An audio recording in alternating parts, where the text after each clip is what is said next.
Good afternoon, everyone. It is Tuesday, November 6th, 2021. It's 1:02 p.m., and this is Lee County School Board briefing. We have a lot of information. We have several quick presentations on our agenda today, followed by another look at our redistricting maps. And I see that Ms. Ralph is ready. Our first presentation is the plan for student enrollment in 22-23 school year. And Mrs. Soretta Ralph is the Executive Director of Student Enrollment. And with you is... She's the next presenter, because I'm going to be very quick for you. Wow, I love it. Very well. Okay, go ahead and Somebody's sucking up. All right, you guys are. You've been reading the time memos. So, without further delay, let's get right into it. Okay, Ms. Ralph, go ahead. Thank you. I didn't want the buzzer to go off, so I wanted to make sure that I was done in time. So thank you, board members, Dr. Savage, Attorney Dupree Bruno. Thank you so much for allowing me to be here today. I am going to be very quick because I wanted to talk to you just for a minute about our plan for student enrollment for the 2022-2023 school year, which is a little bit of a tongue twister sometimes. So with the changes that the board is considering and still reviewing for the proximity plan, and due to us still being our parents and our families still having some impacts from the pandemic and still trying to get through some changes that we implemented prior to that, the only change that we have for this upcoming school year is a change in dates. Those dates will be reflected throughout the plan for 22-23. I think you had a copy of the plan in front of you. But again, we're just trying to make sure that families understand all of the steps involved in providing the correct information for them. I think you also were passed out some information, some one-page documents. I believe Dr. Spiro has previously shared with you as board. But it's just some general information, timelines that we provide parents so that they're aware of the next steps and what's coming up right now. So if you have any questions, I'm happy to address those. If not, that is our plan that we will be going forward with for this next school year. So, board members, questions, comments? Yes, Ms. Jordan. I would just like to say I love the colors. No, just kidding. This is nice, and I like the fact that we have one language. Do we have it in multiple languages? We have it in English, Spanish, and Haitian Creole. Perfect, thank you. Yes, Ms. Gittens. I think there were questions. No.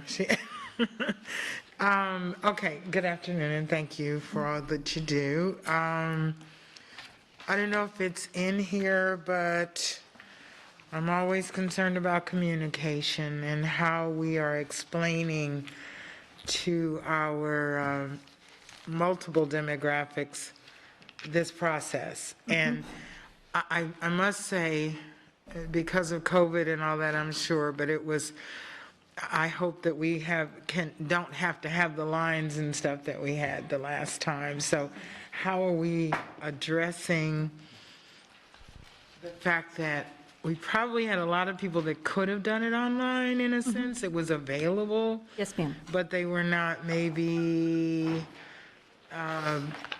equipped or whatever to do it. So we had talked at one point about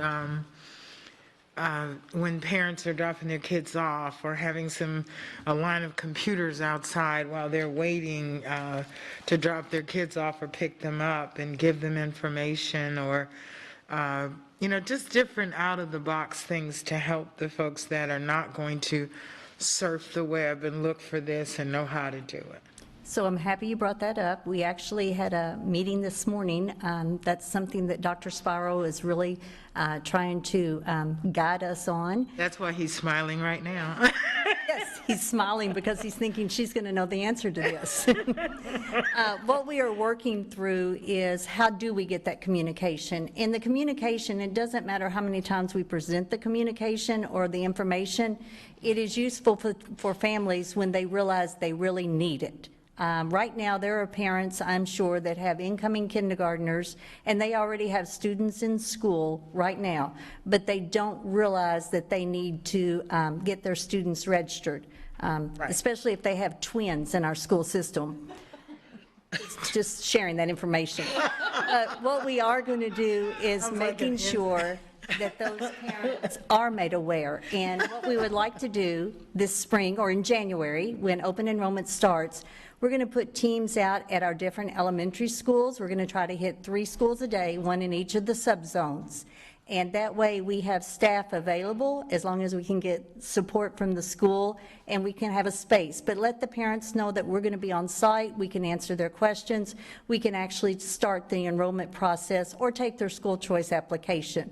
I will tell you, I can't promise you that we won't have lines. We only have so much space, and when everybody comes at the same time, it does get backlogged. But we're doing the best we can to get that information out and have it available in different formats, whether email us, we can do it at night, we can do it this way. We just need them to know. But each parent has a unique question, but we are working on options to address that. The other thing I want to say is, we also don't want to hurriedly go through the process because this is a very important thing that parents are doing when they're enrolling their child.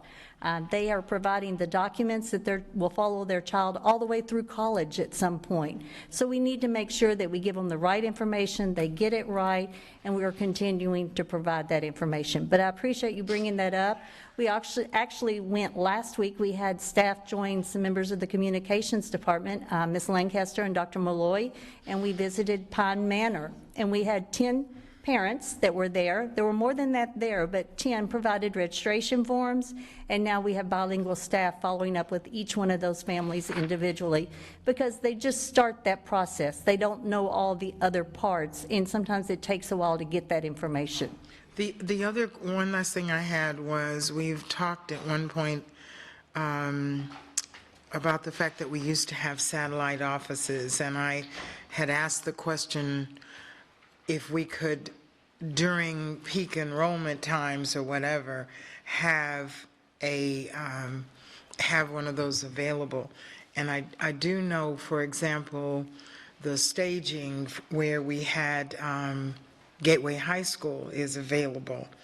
And is that something that we could use because the time and factor for parents that work outside of, like, say, the East Zone, and they come out there and they can't get here, and transportation and all becomes a real issue.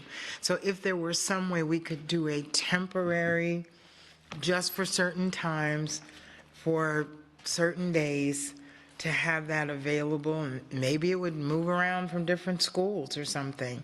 That's what we're thinking about when we're thinking about a school in each of the subzones. Yes.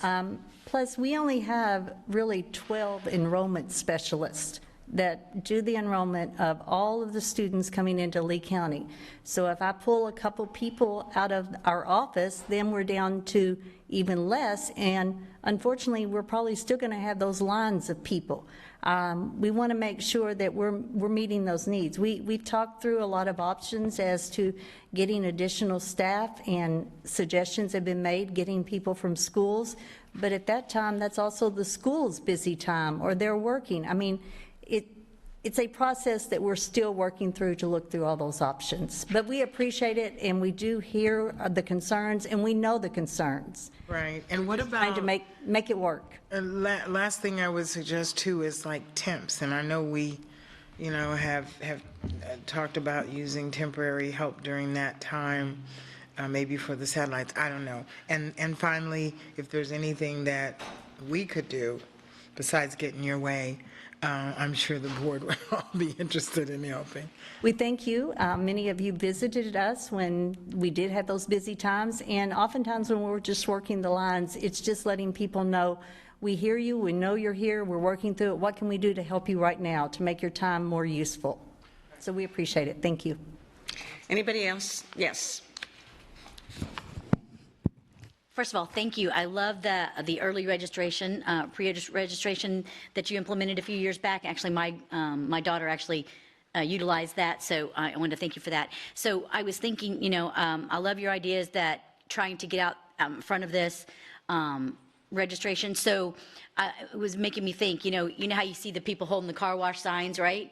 What if we had like A-frames or something that they could put out with the dates on it, so it's a reminder when they go through parent pickup or parent drop off that, because I know we don't have the manpower to actually have somebody doing that and so forth, but if it would keep it refreshed on their mind as they driving through parent pickup, they see the dates that, especially for the we're coming into the pre-registration, the end of that, the end of the month, but in January and February, people miss that.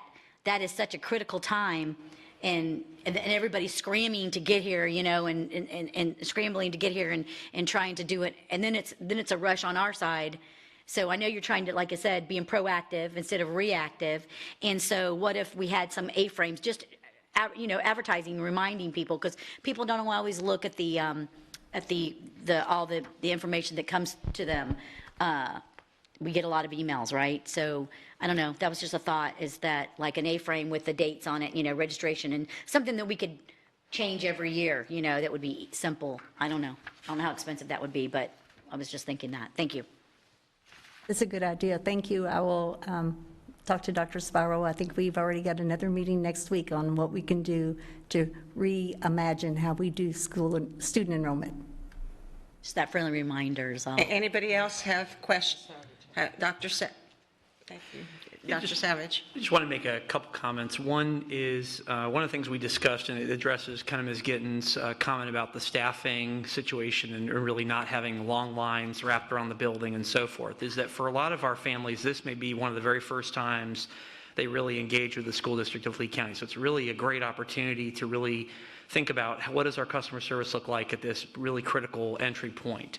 But the other thing that I had, as part of my background, one of the things that I had a real privilege to do was to do a week-long audit of a metropolitan supervisor elections office in our state. So a bigger city than where we live currently. And one of the things that fascinated me about that organization is that their permanent staff year-round was actually a very small staff, but during the massive elections they would ramp up, and so they would go from a very small organization to rapidly expanding to a massive organization. And the parallel that I saw as a school-based person was back in the day when we would enroll new students at Cypress Middle. We would train a lot of our teachers to be career counselors. We only had one guidance counselor, and that's normally the person or the assistant principal who would enroll new students. But we trained a lot of our teachers to be able to enroll new students. That during that time of the year, it was all hands on deck, and there were a lot of additional people brought in who had that additional piece. So, we continue to look not just in the area of student enrollment, but really thinking differently in a lot of the areas we do business so that we can expand to provide the best possible customer service. So thank you for your suggestions on that piece, and certainly Ms. Ralph is looking at a lot of those things with Dr. Spiro. Okay, May I add just one more comment? Sure. So I appreciate your ideas.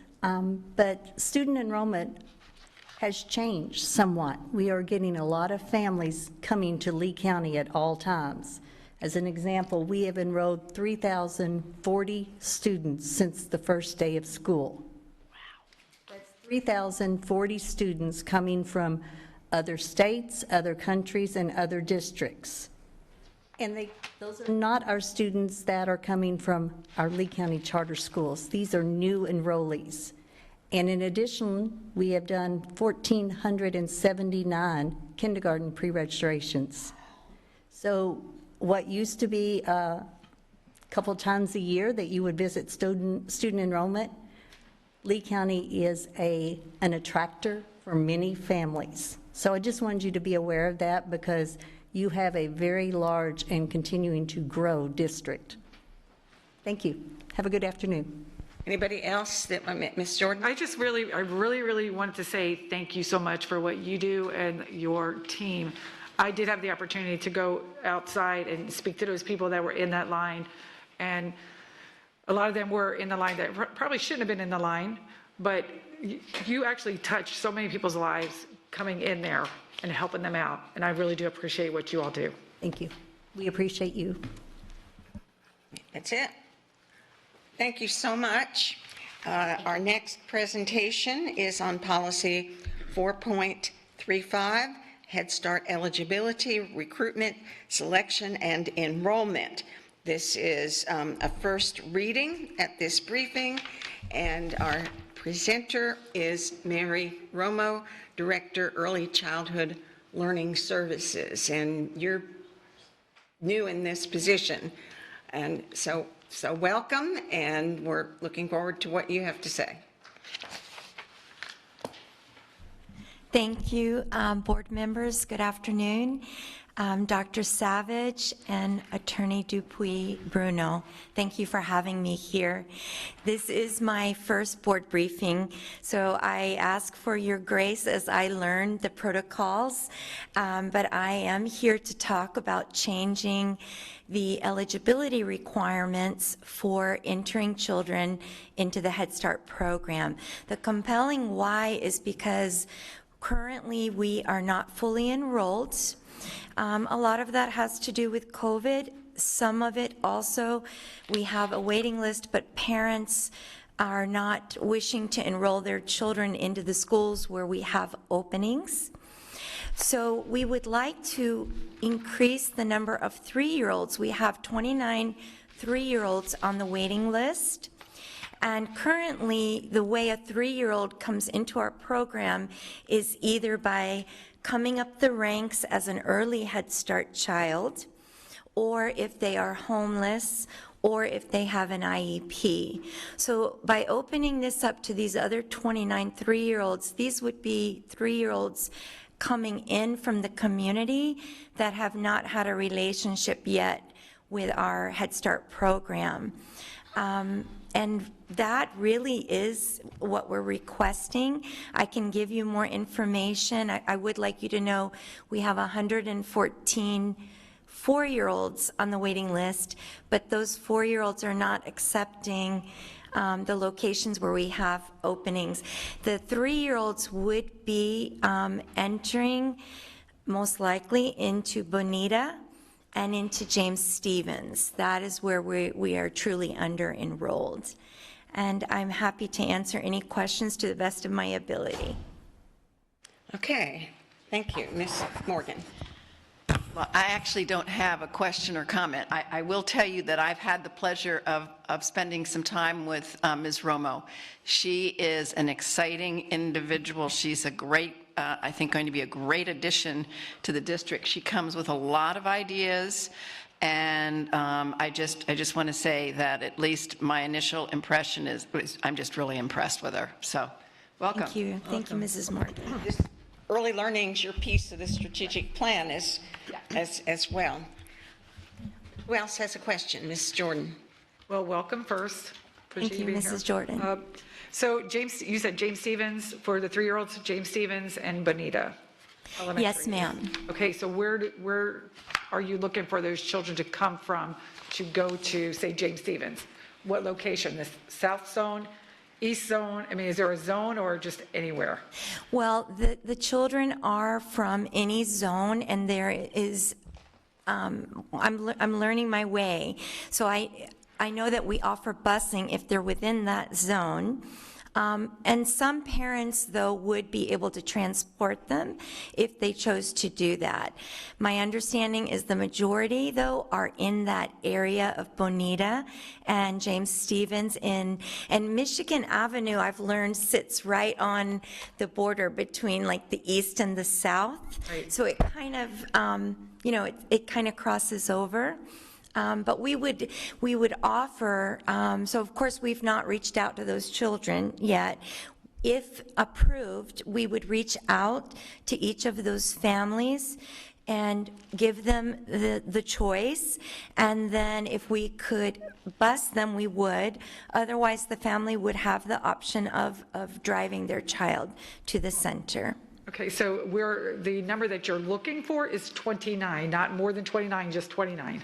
The current number of 3-year-olds on the waiting list is 29. However, that could change today as families are applying for Head Start. Normally, these families would need to wait until their child was 4 years old and then come in as a 4-year-old.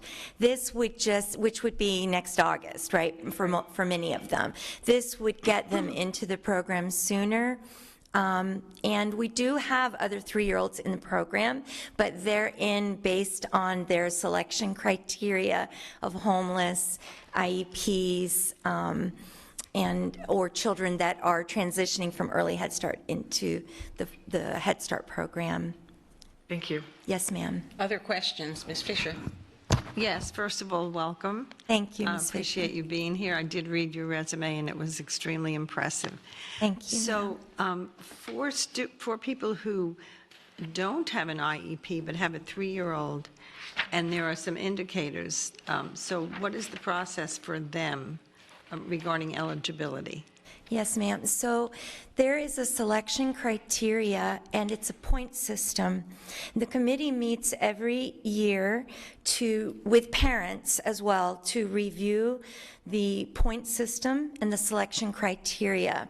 And it is adjusted based on community needs. And so a 3-year-old, if they rose to the top by virtue of the point system, for example, homelessness puts you very much to the top, then they would be able to enter. Now, as a district, we can define that criteria according to our community needs, and our community assessment often leads us in different directions. So the county I just came from, we actually have opened up some 3-year-old classrooms because the community assessment revealed that that was a great need. In this case, where we are right now, this would allow the open spots would first be offered to 4-year-old families, families of 4-year-olds. If those families rejected those spots, then we would be able to move on to the 3-year-olds. However, we would not be forming 3-year-old classrooms. They would be integrated into the Head Start classroom, where it's not unusual to have 3, 4s, and even kids who have just turned 5 and will be heading into kindergarten in August. Thank you. Yes, ma'am. Okay, other questions? Yes. You were saying, good afternoon. and Good thank you. afternoon. My welcome as well. Thank you. So you said that the 2 you mentioned were underserved. In other words, they are not being selected. The 2 schools or The 2 schools, like, They are, yes, ma'am, the families are not choosing those spots, the families of the 4-year-olds. A lot of times it's due to location. They may be a family that is in a different zone. And so we do have space at Bonita and at James Stevens that we're unable to fill at this time. We also have an open allocation for a teacher, but until we fill the slots, we can't create the classroom and fill hire a a teacher. teacher. Yes, ma'am. so, but if I'm not incorrect, in that area around James Stevens, there should be a plethora of students that we could draw upon. So the question then becomes why they don't take advantage of it. Yes, ma'am, and actually, that question has been on my mind. I'm 3 weeks in to my new position. One of the things to examine that I have on my list is our recruiting activities. Because in Head Start, one of our duties is to market our program and recruit and go out into the community. And I will confess to you, I'm unsure right now of what that system looks like. Is it a system or is it random? Those are things I'm looking at, but strong recruiting efforts are definitely an important piece of the Head Start model. And I will just go ahead and put out there, I have already in my mind We have, in my past, we have, for example, wrapped our vans so that, and even district delivery trucks, so that when we're driving around the community, we're advertising at all times. We also created a recruiting van that we would take out into the neighborhoods. So I have ideas for that, but I can't speak to why Right. we No, have no, these no. openings. We can enroll 720 children, and currently we have 634 enrolled. Okay, so that is good numbers. Have you ever thought about, at some of the community facilities or whatever, just doing a mini kind of class and showing and inviting people and saying, this is what you would be doing if you came just, for an hour or something, and then you get the kids hooked and they're telling their parents, I want to go. So just a thought. Yes, ma'am, that is an amazing thought, and I haven't thought of that before, like giving the children, like you said, a community class to get the experience. So I love that idea. I have thought of, and I've been getting information and connections of, at times I've gone out to churches, I have gone out to, community events. We used to have and I can only draw on my past experience, but I want you to know my heart is in Lee County. And so I'll use what I have in my toolkit, but I don't want to create like a cookie cutter model for Lee County.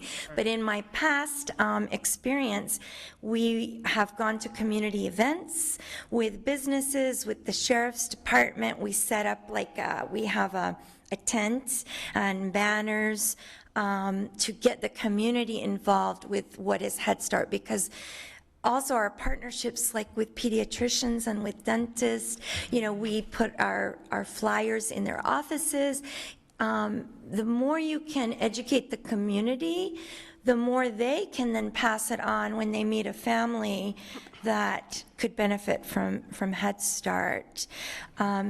Thank you. But I will add your idea also to the list, because I think we can play around with that idea and make it work for the community. Anybody else with a question or a comment? Yes, ma'am. So how many seats do we have available at James Stevens, and how many openings do we have in Bonita then? We have 2 classrooms at James Stevens right now, so we could actually, create 18 is the number that you can't go over that number. We could create a smaller classroom. And then at Bonita, I believe we have 1 classroom there. Okay, thank you. And I just have 2 things. One thing, piggybacking with what you just said about the community organizations, I think we're going to have a whole lot more luck now that hopefully the pandemic is waning and a lot of the groups are having the gatherings that, have been very active with the Haitian organization, and it's been 2 years that we haven't had a little health fair that we do, and I know in prior years we've had people from the school district come out with a booth, and I'm sure it's the same with many other community organizations, so hopefully that'll work. And the other thing I wanted to ask, you mentioned homeless. Is there some kind of special waiver for children that are in the foster care system? Yes, ma'am. They also get a huge number of points. Off the top of my head, I apologize. I think it's 60, but the point system is so that these most vulnerable children rise to the top. So children in foster care, homeless children, adopted children. And I know with the homeless and the kids in foster care, there's often the issue of movement and, relocation quite often. So I know that's also a challenge to, I know the school district has personnel that deal with that specifically, but that's another challenge to try to keep them in an area where they're familiar and not have any more uprooting than absolutely necessary. So Yes, ma'am. we welcome you, and it sounds like you have terrific ideas. So thank you so much for your presentation. Board members.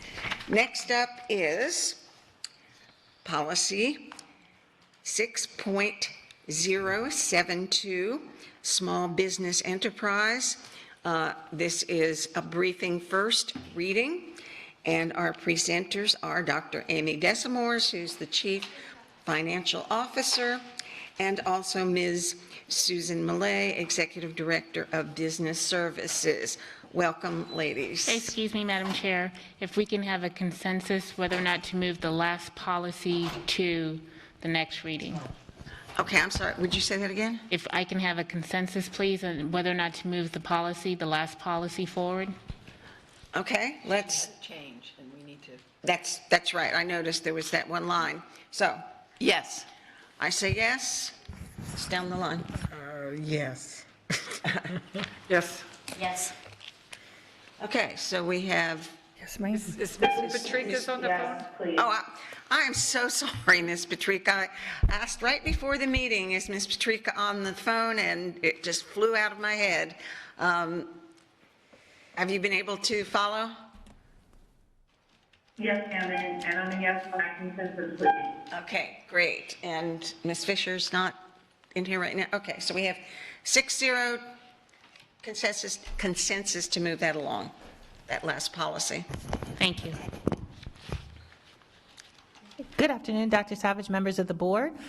We are here. We came to brief you last on November 2nd regarding our small business enterprise policy and process. So we are back here today for the first reading of the proposed policy, hoping to receive consensus to continue to push it forward to adoption. So that being said, I'll pass over to Ms. Millay to be able to go through the details of the policy. Good afternoon, board members, Dr. Savage. As Amy indicated, we briefed the board last on November 2nd regarding the small business enterprise policy. Previously, the concept was briefed in February of this year, and we have obtained consensus to go ahead and move forward with these readings. So the reason for the bringing forward the small business enterprise program is to increase small business participation with our district contracts and to help our community grow and reinvest in our community. As we shared previously, the policy sets the framework for the program, and then there would be the implementation process, which would likely include establishing a committee, and if we follow our past practice, the board members would nominate members of that committee to support the district as we develop the framework for implementation, and the district would establish that framework and bring it forward to the committee for their input as we then implemented. And if we are able to move forward and have both of our readings before the end of the calendar year, our hope is by the end of the fiscal year, we would then be able to identify specific contracts that would be eligible for smaller businesses in our community to compete with other small businesses instead of with the pool of talent in general. And the benefit of this is, of course, growing our businesses, growing our subcontractor pool for when we do have the large contracts, so that our larger firms would then be able to engage with experienced contractors who have supported the district. Any questions? Okay, and we're going to, since we have 10 minutes allotted for this, go down the row and 2 minutes, please. Ms. Fisher, do you have any comments, questions? I guess I have, thank you very much for the presentation, first of all, and for the development of this proposed policy. I guess a question I have, and it really comes from a member of the public who is a small business person.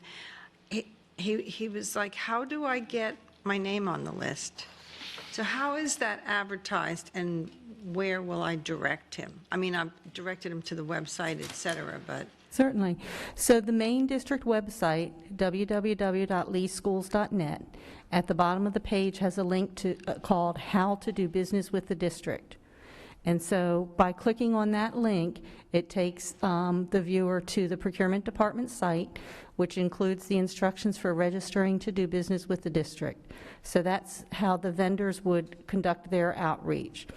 In addition to that, the district's procurement department takes initiatives to have vendor open houses and reach out to the community through the Builders Associations and the Florida Gulf Coast University Small Business Development Center, who we've partnered with to develop this policy, and we envision having a growing partnership with them. Also, we use the state and the Lee County list of registered small and minority businesses, and we currently, and for a while, have been reaching out to vendors who are registered there to engage them with the district. so that's a lot of information, and I'll redirect him to the Okay, website. thank you. Ms. Giovanelli, do you have questions? I don't, because I asked them initially when we started, so thank you for the policy, thank you. Yeah, we had quite a robust discussion last time. Ms. Jordan, how about you? I'm good, thank you. Mrs. Gittens? Okay, drum roll. I don't have any questions. Ms. Morgan? No, I have none. I'm just glad to see it moving forward. Mrs. Patrica, questions on this policy? No, thank you. Amazing. You ladies are just too good. You put it all the information out there. We yield our 5 minutes to the chair. Well, we're behind at least that amount, so thank you very much, ladies, for doing such a good job with the presentations. The other one especially. Okay. Madam Chair, we Yes, still need a we need consensus to- to move it forward. Yes, we need to move on. Thank you for being the reminder here. So I'm going to guess that everybody's good with it, but let's do the roll call. Let's just go down the line on a consensus to move this policy forward. Yes. I say yes. Ms. Yes. Gittens? Ms. Jordan? Ms. Giovanelli? Yes. Ms. Fisher? Yes. Ms. Patrica? Yes, please. Unanimous. All right, now for the biggie. Not that the others aren't biggies, but this is, the subject on this is redistricting. We're going to be, once again, reviewing the revised maps. Our presenters, Mr. Jarrett Eady, who is Director of Diversity and Inclusion, Ms. Kathy Eba, who is Director of Planning, Growth, and Capacity, and Dr. Denise Carlin, Chief of Staff. So I'm going to hand it over to whoever's going to be directing your presentation. That's Dr. Carlin. So Thank you, ma'am. Good afternoon, Dr. Savage, board members, Mr. Bruno. It's nice to be here with you this afternoon again to continue our conversation regarding redistricting.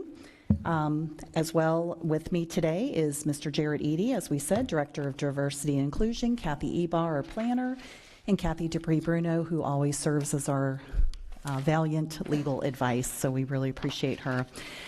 Today, we are going to push you a little bit in terms of decision-making. Today is decision-making day for you to give us some direction so that we can meet our December 31st timeline. So I'm going to turn it over to Mr. Eady, who's going to walk you through the agenda and our outcomes for today. Good afternoon. Good afternoon. Good afternoon. There we go. Good afternoon, board. Dr. Savage, Ms. Bruno. Our agenda for today is to review our expected outcome at the end of this conversation. Ms. Ebal will walk you through the maps for your consideration, as well as review a lot of the information you provided to the group at our last time together, and then have an opportunity to go more in depth with two of the maps that lacked some conversation at the last time we were here.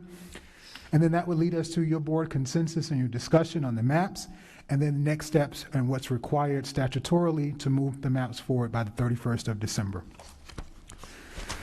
So as a quick review, our conversation started October 5th. We had an opportunity to review the data that was provided by the county. We did have representatives of our county government attend the meeting. From that next touchstone point, we met again on the 19th to review the maps. And most importantly for this conversation today, at the 2nd of November, community groups were given the opportunity to provide any maps and any conversation to you as a board. One group did take up that opportunity to have that conversation with you during the afternoon meetings. From November's 3rd conversation, the consensus from the board was that there would be an adoption of at least one of the county maps to go for public hearing. There was no conversation about the specific map, and that is our task for today. So at the end of it, Dr. Carlin alluded to what is the request and the ask. The ask is, out of the maps that you all adopted through consensus for consideration, which map is your preference to move forward for public hearing? Ms. Ebal? Good afternoon. We've seen these maps before, but we want to once again go through them if there are any questions about them or any concerns, so that we can get to a place where we have a full understanding of where your comments and questions are. Please don't hesitate to interject. Oftentimes we ask you to save your questions to the end. This time we're encouraging you to stop us and let us know immediately if there's a question that you have, or a comment that you have, or a concern that you have about any of the maps that we're presenting in the order we're presenting them. That way we can capture your comments, and hopefully it'll lead to a more fruitful discussion at the end.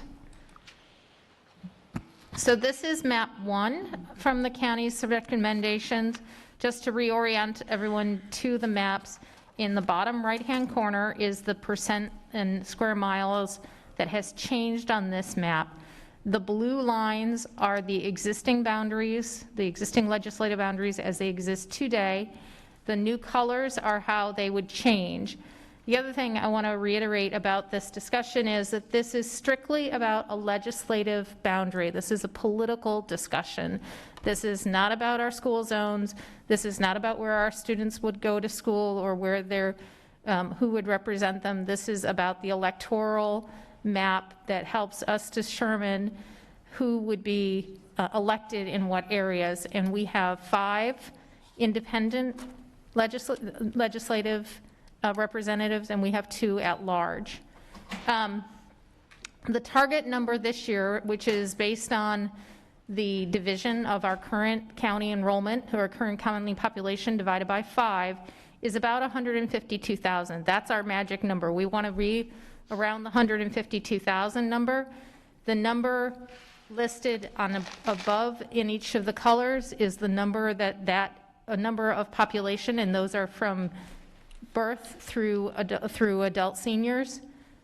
The number below it is how many plus or minus that 152,000 target number that zone is achieving. And we want to be as close, as I said, to that 152 as we possibly can. A couple of things that we want to clarify that we've heard through discussions previously. The population numbers that we are using today are based on the 2020 census data. The next time we will do this exercise is in 2030. Yes, we know that our county will grow and change over the course of the next 10 years, but the numbers that we will receive in terms of what the 2025 population is an estimate, and therefore we don't and won't be redistricting again based on census data until 2030. So it's today based on the 2020 numbers, and then 10 years from now based on 2030 numbers. Any number in between is just an estimate, and therefore we won't be using those to do changes. That doesn't mean that you couldn't do changes. It just means we'd always be using the 2020 data. So we want to make a couple of those clarifications. Now to the maps. So presented before you is map 1. You can see that we had about 112 square miles, about 113 square miles, change from the current maps to what could be a map if we chose this map. There's some significant changes, especially in the eastern area where the District 5 goes all the way down, includes some of the DRGR area. District 3 doesn't change very much. District 1 doesn't change much. District 4 still goes across the river, but it doesn't go quite as far into the city as it does currently. District 2 condenses a little bit more. And then, as I said, District 5. One other thing, because we didn't go through kind of the key areas that we're looking at, you want to look for something that is as compact as possible, and that doesn't necessarily mean size. Once again, we used an example of a ball or a circle last time.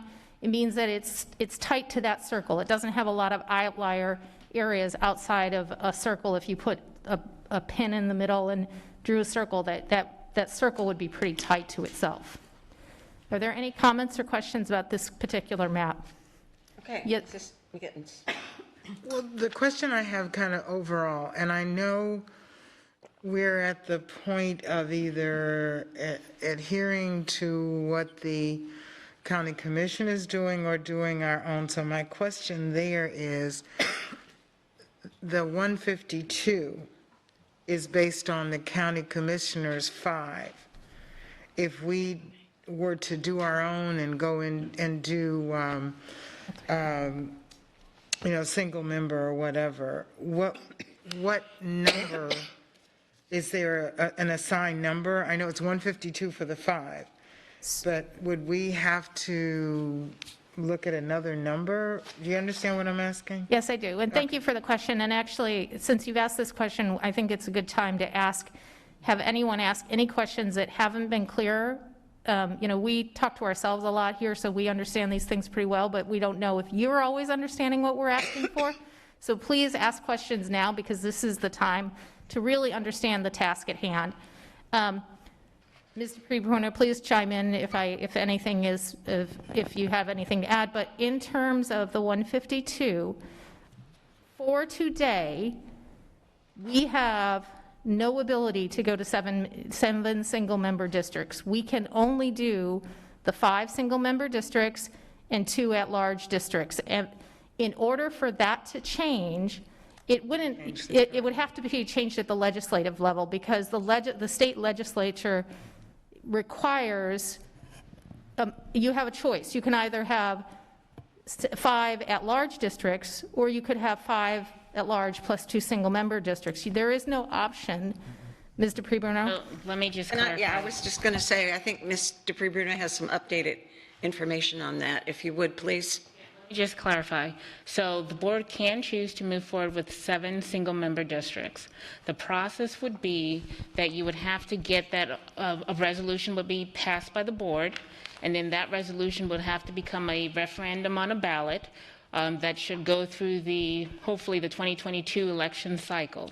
If the voters approve that referendum, then the board will have all of 2023 to do the data analysis and everything else that is required, and then draw your 7 single-member districts maps so that you can have that for election cycle 2024.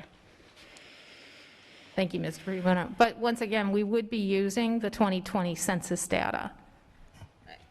Yeah, And I would like to clarify, if I may add please. something to what Ms. Dupree-Bruno said.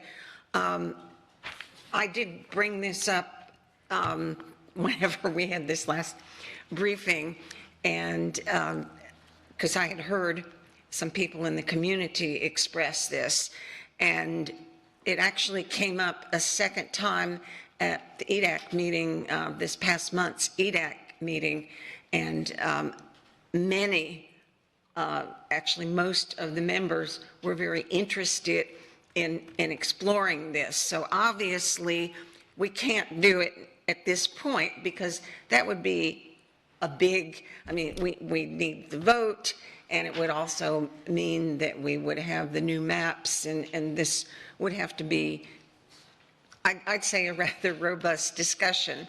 But I just wanted to bring it up to make sure that everybody knows that there are a lot of people, I believe, especially in minority communities, that are interested in that. But that's not something, as Ms. Dupree-Bruno said, that we could do at this point. So I think Dr. Carlin had something, and then I'll get to you, Ms. Yes, and thank you for that. And if I may, there was a question, Ms. Skittens, you also included relative to drawing our own maps, and I just want to refer you to the last briefing when Davis Demographics appeared on remotely, and the decision, the direction that we received from you as the board was that we would go with one of the 7 county maps. We did not determine which, and the reason that we asked for that direction at that last briefing was because Davis Demographics needs lead time, and that lead time has expired. So we will be, sticking with your original direction of one of the 7, not determining that. We'll talk about that later today.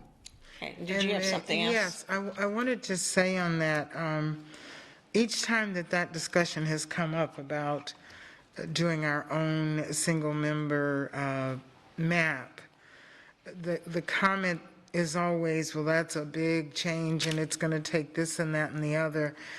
I understand our timing right now, but I don't think we need to look at it as, oh, this is a big undertaking and we can't do this. If not now, when to think about it? If not now, when everybody is talking about redistricting? I know it can't happen overnight, but I shudder to hear people say, oh, but that's going to be major, it's going to take this and that change, but it's not out of our purview to do it. And I just hope that everybody thinks about that and not just like, oh, we can't even think about it. And especially if you're saying there's community people that are interested in it, why can't we even think about it and have that discussion is all I'm saying. Okay, Mr. Bruno, go ahead. I do believe that this is a topic that is on the list of workshops for the board. So the sooner you can have that topic, and if the board decides to move forward with the resolution, then we can start the process, because the timeline is kind of short to make sure that we can get it for one of the elections coming up in 2022. And that was what I was going to say. What is the timeline? I know we passed the timeline for us changing this, but what's the timeline for us getting it as a referendum if we chose to do so? I have to come back to you with that particular answer. Thank you. Yeah, and there was some information, didn't you provide some information in an email? I did provide the broad outline and the broad picture. And I do want to clarify that the provision that allows us to do this is Florida Statute 1001.36, subsection 1A. I know that there's another statute floating out there, but that statute was repealed in 2003. So it's Florida Statute 1001.36 1A, which is the statute that allows you to do this, and that is the process. Now, the specific timeline will have to, part of that would be me working with the supervisor of election to see if we can get it in the August election or the November election, because we can do either. But I will have to come back to the board with those specifics if the board directs me to do that. Yeah, I think so. So to be clear then, the process is to first of all decide if we want to, the timing, the legalities, and then once that's decided to go on a referendum, then all of the assigning of the spots and drawing of the maps comes after that. And that part is very, very important, because that's the part that's going to deal specifically with the legalities, the data collection, the analysis, and everything like that. And that's going to take some time to do, but it must be completed by December 31st of 2023, because the statute says that you can only do your boundaries in odd-numbered years. And if we decided to do that, we would be given the numbers per se in order to make that happen. In other words, right now it's 152. If we decided to do something different, they would let us know what those numbers would be. I'm not sure who "they" is, but you would have to get legislators or the elections office or whoever. Yeah, you get your consultant, who would be the demographics person, who would sit there and get all of that information and start drawing the boundaries and doing the analysis that is needed to be able to come back to the board with options. And Mr. Bruno, if I may clarify, just with the 152 would still be the target number. You remember, there's the variance up and down from that, but they would still use the data from the 2020 census up through and including 2030. Right. And so what I would like to do do now is to move our discussion back just to our outcome for today, which is to make our selections. That said, this is the drawing the map, changing to 7 single-member districts is an important discussion that we will have. It's on a future agenda, so I think there'll be a lot of discussion with that. But let's move back to these maps. Is there anything else on the first map that anybody wanted to ask about the first map? Okay, go ahead and move on if you would, please, then, team. So in our first section, we discussed that this was close to equal population, meaning it was close to the 152 distribution. The challenges was that it split Fort Myers and Lehigh into multiple districts. It said District 5 is quite large. That's the one that, as I mentioned, extended all the way down into the DRGR area. And District 1 is also quite large. Is there any other additional strengths or challenges regarding map 1? Okay. Moving on to map 2. Again, this one is much more small change. You're only at about 15 square miles in difference. You can see some minor changes between districts 4 and 5. District 4 taking a little bit more of District 5 going all the way over to the interstate. District 3 has a little bit of Iona-McGregor that it takes from District 2. District 1 takes a little bit of the Cape Coral, North Fort Myers area into its area. And District 5 loses a little bit of its area both on both sides of the river to District 4. In our previous discussion, we said the strengths were that it stays close to the current boundaries. It doesn't seem to separate the communities of interest the way District 1 did, or Map 1 did. It follows the interstate. The challenges are that it would cross the river. It connects Fort Myers with Cape Coral, and it divides Fort Myers into multiple districts. Any other comments about Map 2? Anybody on map 2? You good? Okay. Next one, please. Alternative map 3 has about 93 square miles of change. This one, District 2 and District 4 get separated along the river line. So District 5 picks up all of the city of Fort Myers. District 4 goes across the river. District 5 loses a little bit of the area to the interstate to District 2. District 3 goes and picks up a little bit of the area around the airport. And District 1 now crosses the river in the Iona-McGregor area corridor and loses some of the area along Cape Coral, North Fort Myers to District 4. In previous discussion, we said that strengths were that Fort Myers remains together, Lehigh remains together, District 5 is the southern border, southern boundary is Route 82. The Cape is going into more than one district. The challenges were how far over District 5 goes to the west, that District 1 crosses the river. The Cape is very different in this map. District 4 takes a large portion of Central Cape Coral.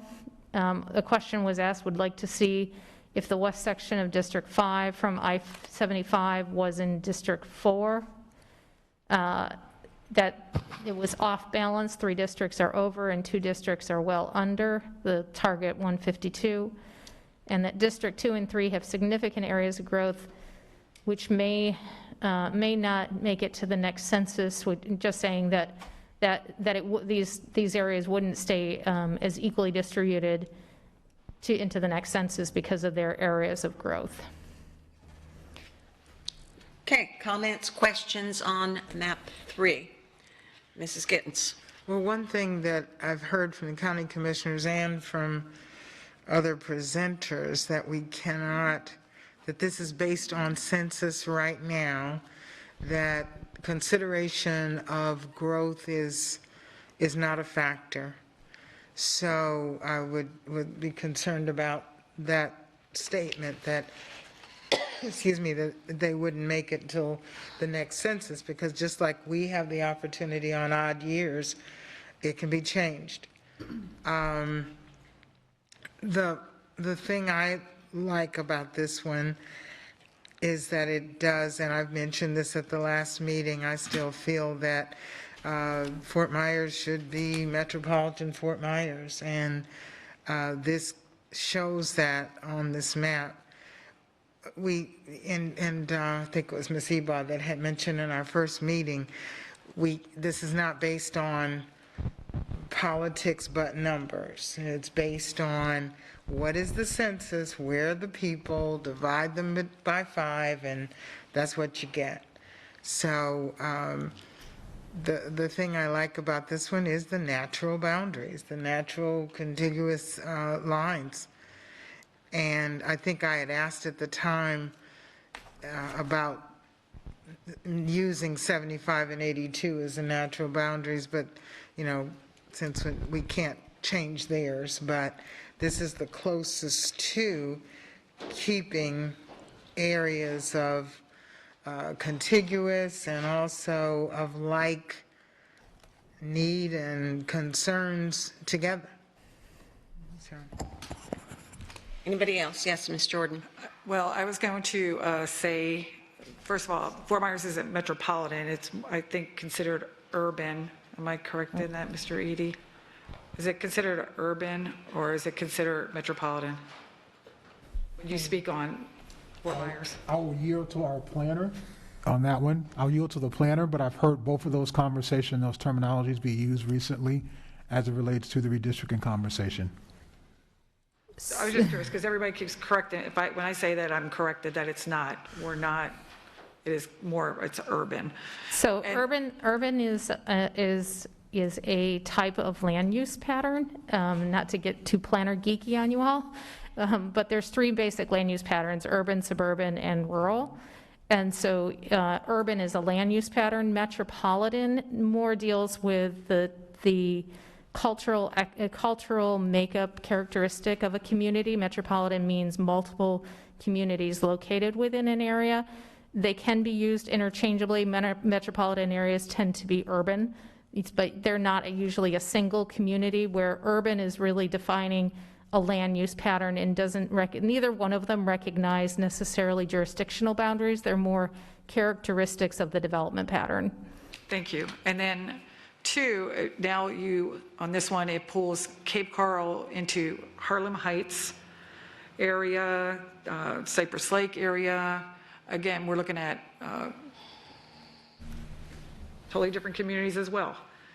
And I guess because I've been here so long and I know where the streets are and I know where the people live and the communities, and when we're talking about keeping people together, communities together, I would say that this map is not doing that either. Okay. Other comments, questions on this map? Ms. Fisher. I just wanted to comment on the difference in District 1. It's not compliant with the natural boundary of the river, which has been historically the case. And it really does change the composite. It does add some diversity, however. But, and if it's a matter of how many people live there and, the voting thing, that's it. That's what we're looking at, really, the different jurisdictions and having enough representation and diversity. And I saw that this map was listed as having more challenges than the others. So. Those challenges were identified by you all at our last discussion, just to confirm where they came from. Right. Sitting members are in there. Right. Thank you. But that's not a consideration. Okay, anybody else? Ms. Giovanelli. Well, my only concern is, we talk about natural boundaries, but yet, and I understand what you're saying, Ms. Fisher, regarding where the District 1 goes into actually District 2, which is my area, but we've had this natural boundary with the Caloosahatchee, in zone, in District 5. So, honestly, what's the difference if it's a little more south than it is versus north? So I think we have to, that's one of the questions, is the fact that some communities feel like it's dividing them as well, and lessening their vote, their voting block. And so, I know we're not supposed to actually, but we have to, a community that feels like they're diluting their vote. So I think it's really important there's that boundary, so the boundary should be the same, is my thing with that. But I do understand what you're saying, because it affects both of us. But I think that's irrelevant if we want to stick with the boundaries, so, thank you.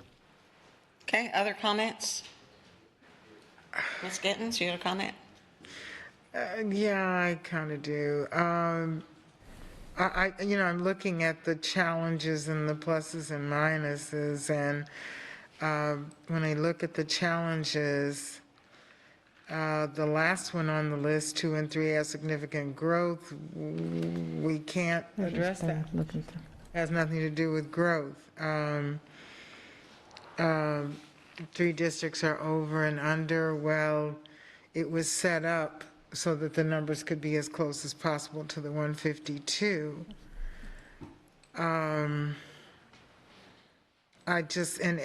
It struck me that Ms. Fisher was saying as well that, District 1 has had the natural boundary of the river. And I don't know.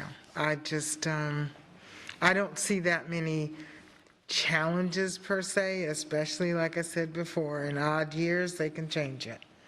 And there has been such a strong case. And when I said metropolitan, I basically mean Fort Myers and all of that area, Fort Myers remaining together as they were, in my understanding, years before, from McGregor on down. So I don't know. I just, from what I've heard from people as well and other constituents, this map, which may not be the best for politics, but for the numbers that we have and for the fact of keeping contiguous areas together, that's why I like this one. Okay, anything else, board members? Yes, Ms. Jordan? Okay, sorry to keep beating this, but when we're speaking of Fort Myers ends at Colonial Boulevard. The rest is unincorporated Lee County. So this takes on much more than Fort Myers, and then you're putting Lehigh, and you're taking going way over into North Fort Myers into Lehigh. Or, I'm sorry, not Lehigh, District 5, excuse me, I should not say Lehigh. But District 5 then takes up almost to 41. Then it stops where, I guess, Suncoast Estates, it separates that from the rest of North Fort Myers, is where that ends. May I comment on that? Okay, it's your third comment, but you've been brief. Go ahead. But this is not that different from previously, because it went, District 5 in the north went all the way up to Slater Road. So I don't see that much difference in it. I mean, I did agree that it should stop at 75, but it's not that different from where it was before Slater Road. Okay, well, let's move on to the next map, because we have a few more to go over before we have the general decision-making. So map 4.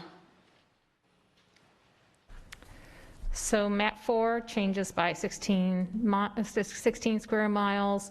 The major changes are District 4 takes a little bit more of District 5 going to the interstate. District 1 takes a little bit of District 4 right at the edge near Cape Coral, North Fort Myers.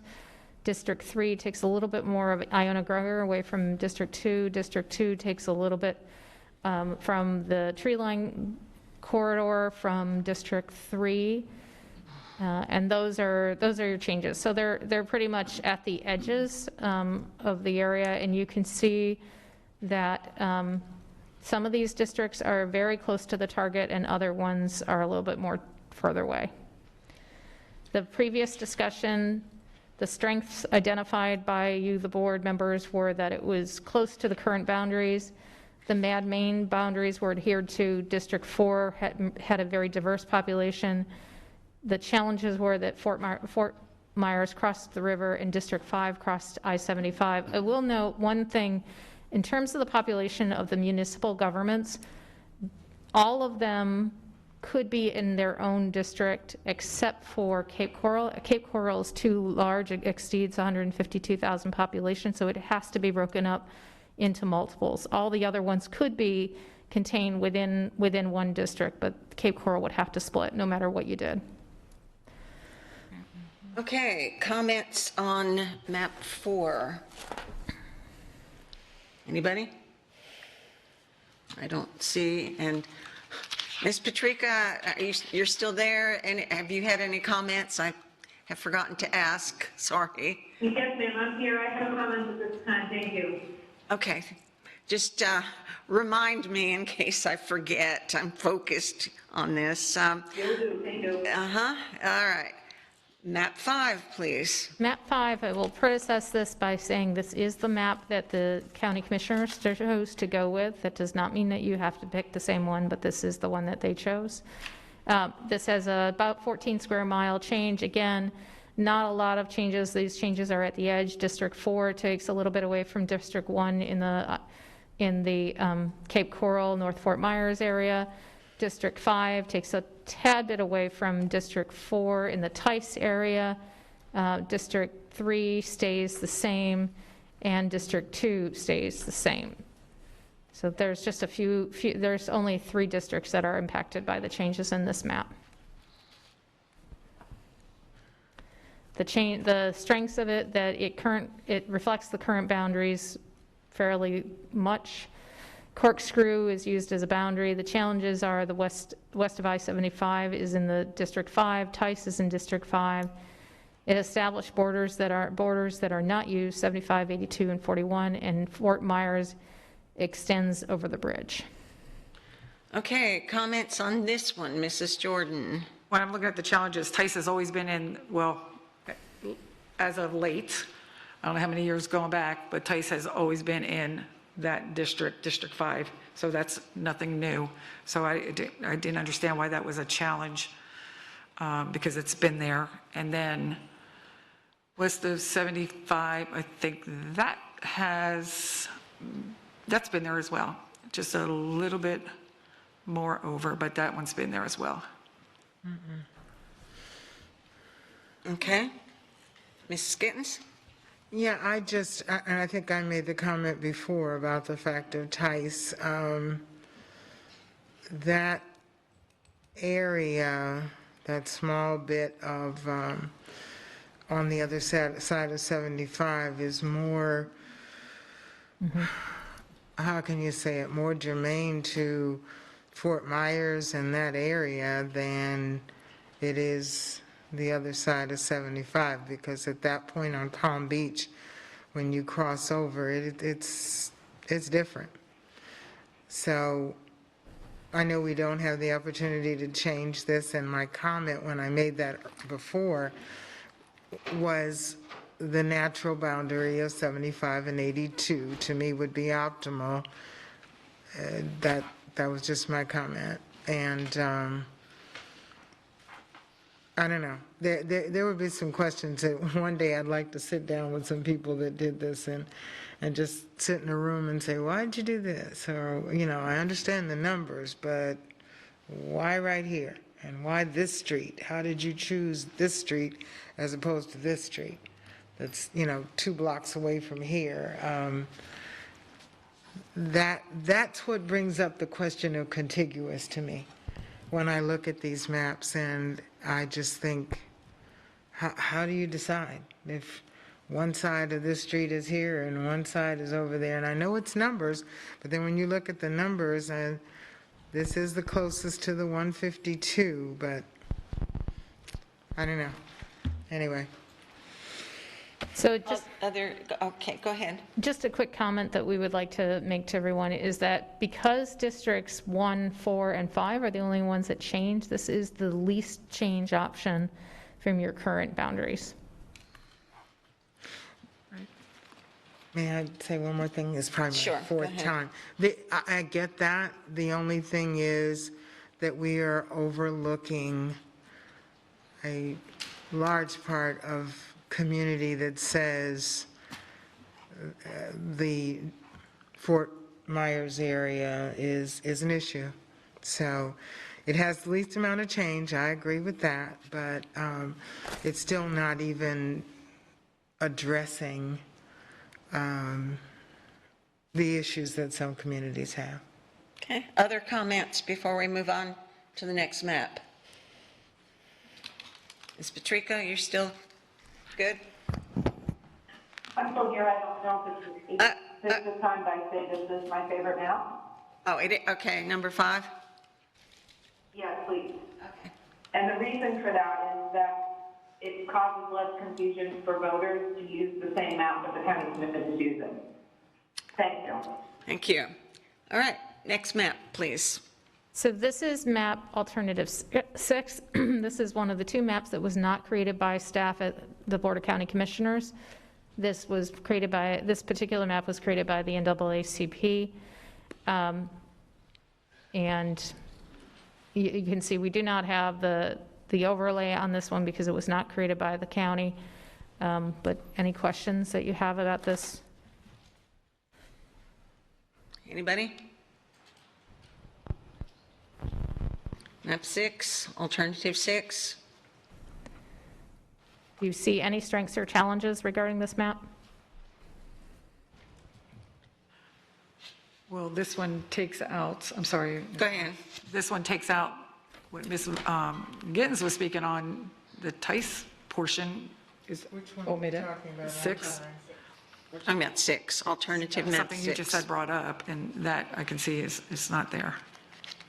Okay, so is that I guess that, a plus or a challenge? I don't even know, because I'm not sure where, Okay. probably a challenge. Other comments on this one? Yes, Ms. Giovanelli. It's a plus in the area that it doesn't, it goes by the natural boundaries with the river in this one, with downtown area. Okay. Other comments? Oh, it cuts off streets. I mean, I agree with Ms. Giovanelli. It does address that issue. I think to really hold up for use of this map, the consideration is going to be contiguous. And from what I've heard from people and understand the small part that joins the two is where the issue might be in contiguous. Okay, let me ask a question. I understand that NAACP had this map reviewed by their attorneys. Is that true? It's our understanding that when they submitted this to the county, that their attorneys had reviewed them, and as well as the county had also looked at that. They would not have accepted it. Yes, they would not have accepted it, right, as map 6 if it had not met the criteria. Yes, ma'am. Okay, yeah, and I would agree that just looking at this, there's some strange-looking configurations, but that shouldn't really be affecting our decisions in that, in thinking, well, maybe it's not going to be acceptable, that it is, it's been run through legal. So anything else on this one? Any other comments? And then we have yet one more. And this is the second one that was produced not by county staff. This was produced by Commissioner Hammond's office. This is the one that the municipalities, by and large, stay intact, except for, as mentioned, Cape Coral, which could not stay intact. And it does cross the river. District 1 crosses down into Iona-McGregor. Okay, and we hadn't really evaluated this one yet for strengths and challenges. So does anybody have strengths, challenges to add at this time? Mrs. Gittens. The strength I see regarding District 5 is that it is following contiguous lines and natural boundaries of 75 and 82, except for that one section on the west side of 82. The concern I have is looking at the size of, what would it be, District 3, the green?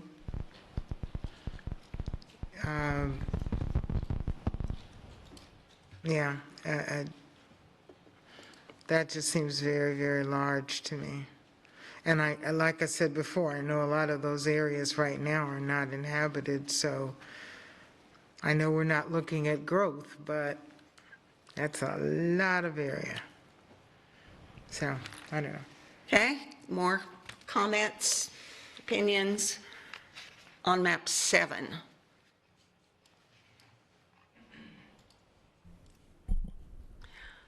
One thing that I wanted to do before the board in general starts discussing and we start narrowing down is, I believe your panel, you presented to several advisories, did you not? That's correct. Yes, most recently to EDAC, yes. To which one? To EDAC most recently, but of course DAC as well, yes. So I wanted to put forth at this point,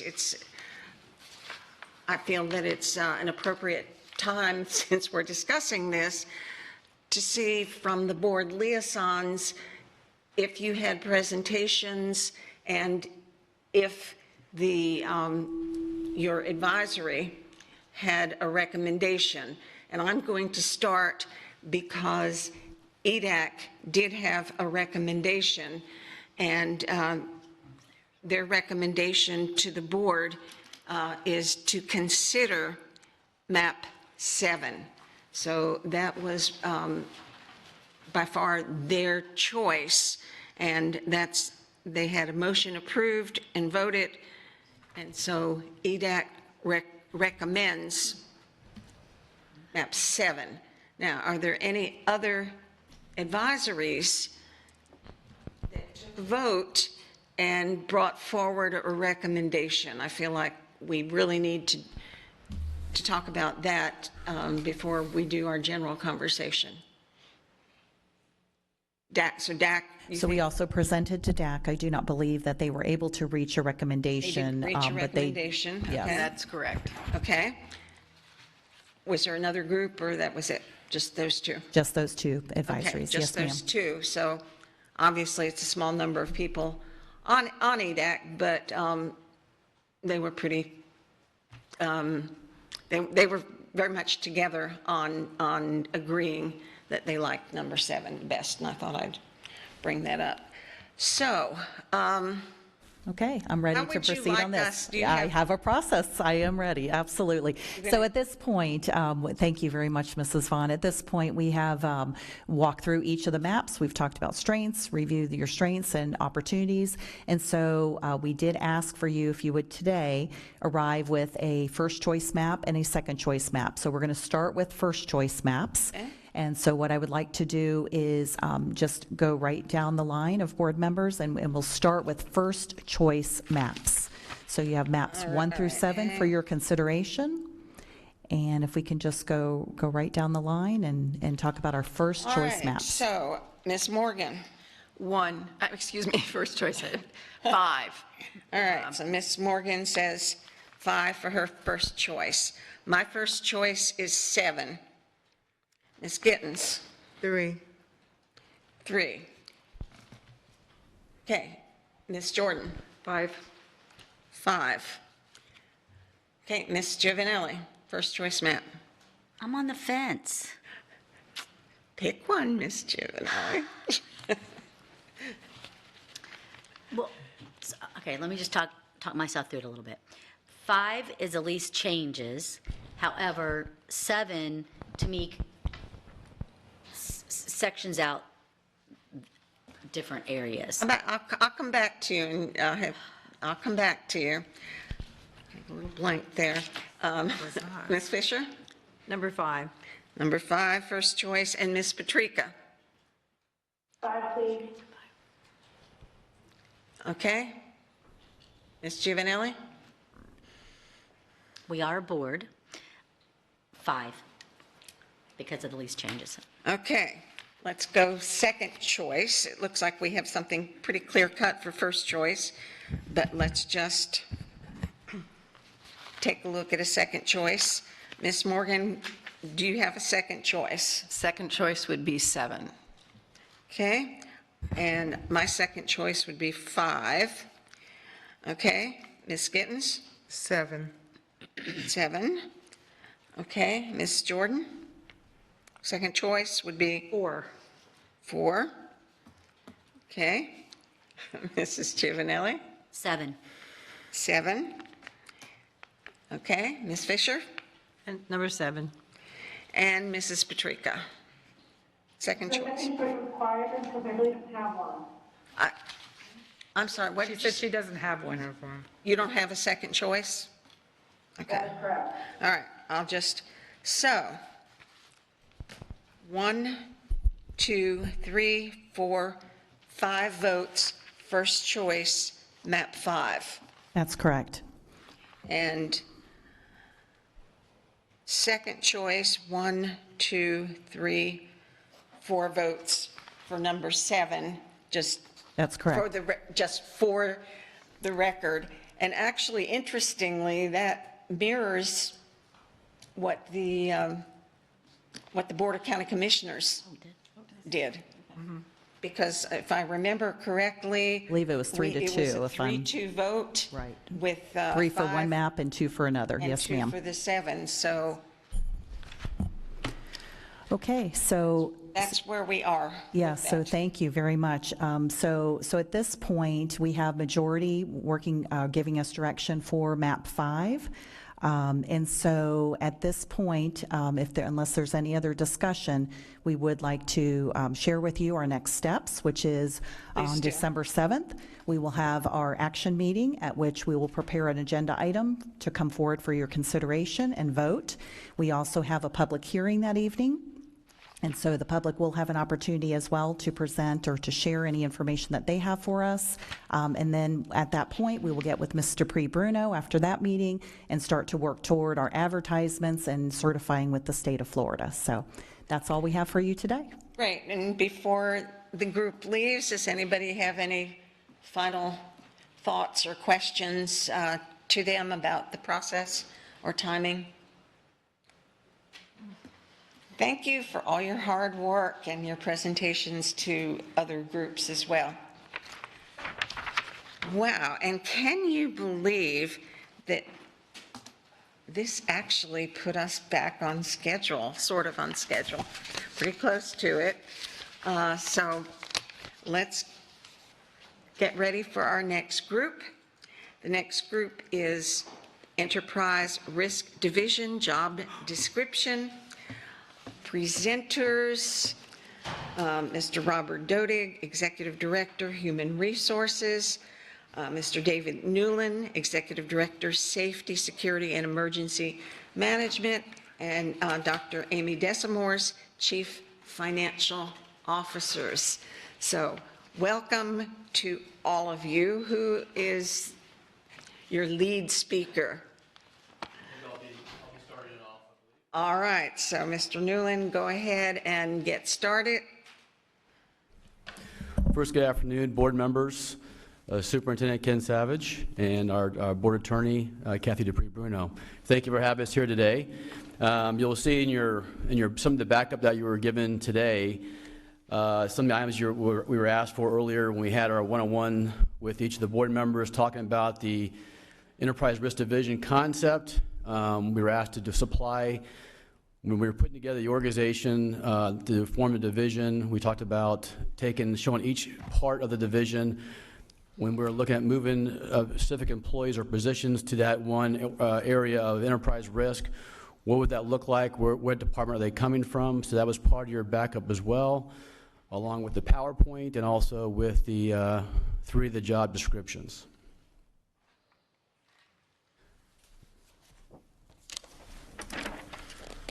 So when we talk about enterprise risk, we talk about, again, it's a set of all risks within the organization.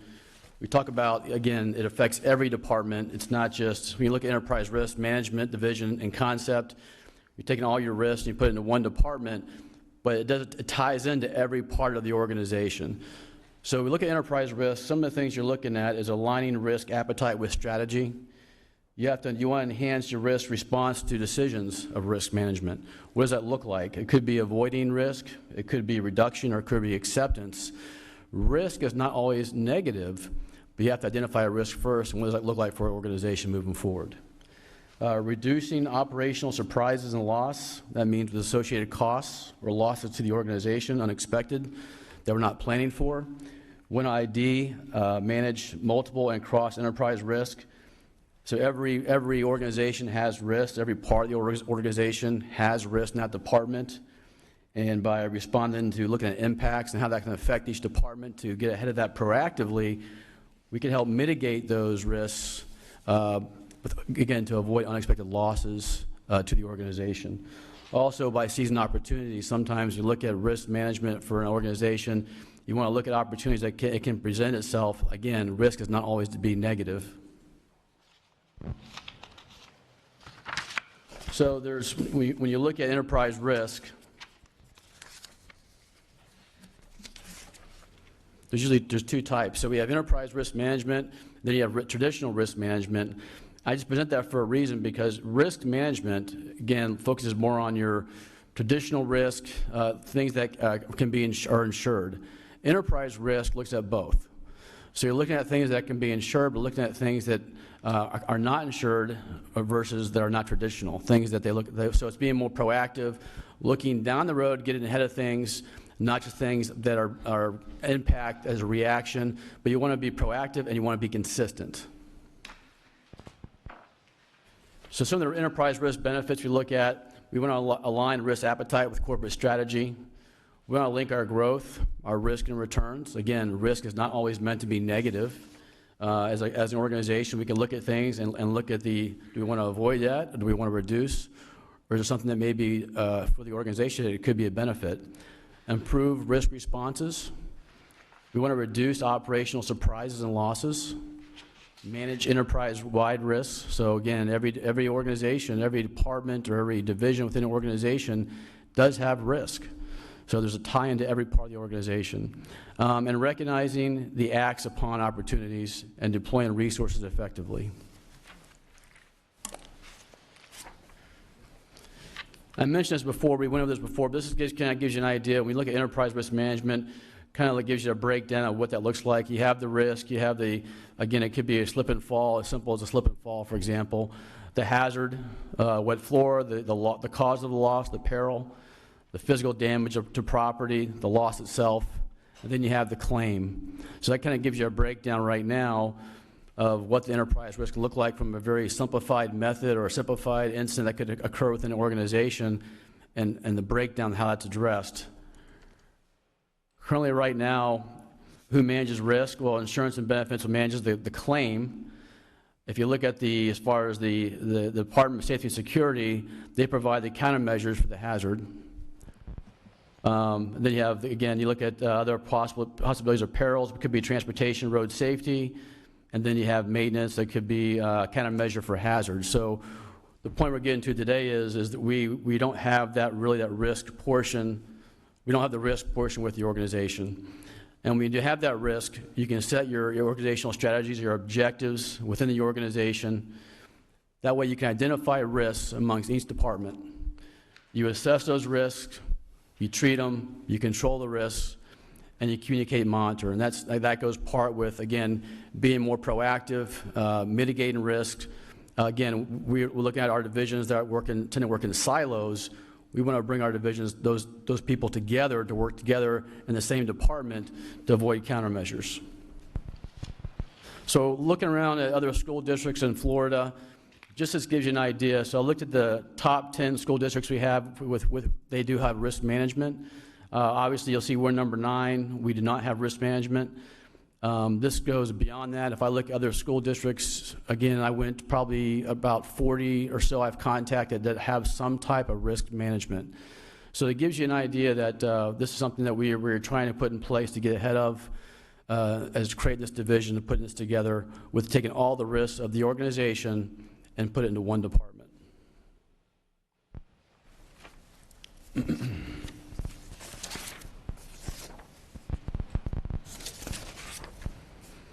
So one of the things too is the enterprise risk is a top-down approach. We want to make sure that we aim at identifying strategies, potential losses, dangers, hazards, and by doing this, again, we take all the risks from each department. There's a tie-in from every area. So when I showed you before the organizational chart that I'll go over now, this kind of gives you an idea that when you take this and look at this, it's taking all your risk portions of your department, of your organization, and put it into one division of enterprise risk.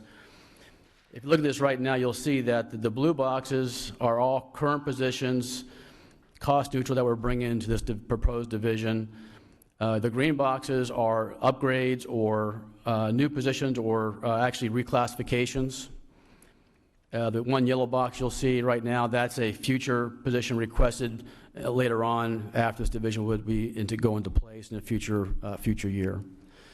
But just to give you a perspective of what this division would look like, you have if we start at top, you have your chief risk officer. Below that, you have your public records. You'll see a public records position to the right underneath the chief officer. To the left, you'll have your executive secretary and secretary positions, along with tech specialists. Going down into the director positions, and I'll start on the right, you'll have your director of internal affairs, or I'm sorry, director of internal audit, I apologize. With that, you'll have your 3 auditors that will be assigned to the Enterprise Risk Division. To the left of that, you'll see the Director of Internal Affairs. And underneath that position, you have your one coordinator, your investigator for internal affairs that falls underneath the director. Then you look at Director of Constituent Services. With that, underneath that, you have your coordinator with threat assessments. Again, your constituent services person, that looks at assessor. So again, they work well together. Again, right now we're on the same department, so just bring these together in one department makes sense because they do work together, as well as your AP on assignment. So that position currently works for the constituent services position. That person would come over with that position of director over to Enterprise Risk Division. If you go over to the very left, you'll see the director in the green box. That's a requested new position. That's your risk. That's the part where we put in our risk management position. So that's your risk portion. That is part of the director responsibilities of safety and security. That's a person that we would bring in that would have that background of risk management, bring into the organization. To your left in the yellow box, again, that is a future request for a manager of projects. So for example, we look for this position to be funded by a grant possibly for looking at accreditation. We mentioned before about being nationally accredited, looking at best practices. This would be a position this person could manage along with training and other special projects. If you go to your right of that in the blue box, you have your coordinator that oversees fire and safety. And then underneath those 2 positions, you have our 2 fire safety specialists and our 2 zone safety managers as well. And then going to the left of that in the green box is a reclassification of our current coordinator of district insurance. And then underneath that, you'll see our position that's assigned over here from John's Eastern that's assigned to this building. So this gives you an idea of what this division could look like, taking all the risk portions of this division or organization, put it in one division. as well as when we had the one-on-one meetings with various school board members, we did talk about this to a lot of our staff members within the organization, our cabinet as well. We presented the idea to cabinet. Everybody that's on this proposed or division or org chart has been spoken to as well, to get input to make sure there's buy-in to this proposed division.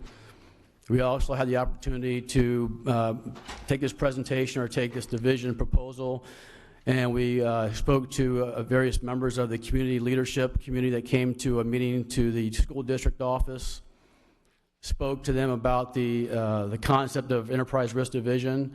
It was very well received and supported. Again, we're always looking for input, but right now at this point we've had a lot of good support for this input on trying to get started in implementing a risk portion or enterprise risk with this organization.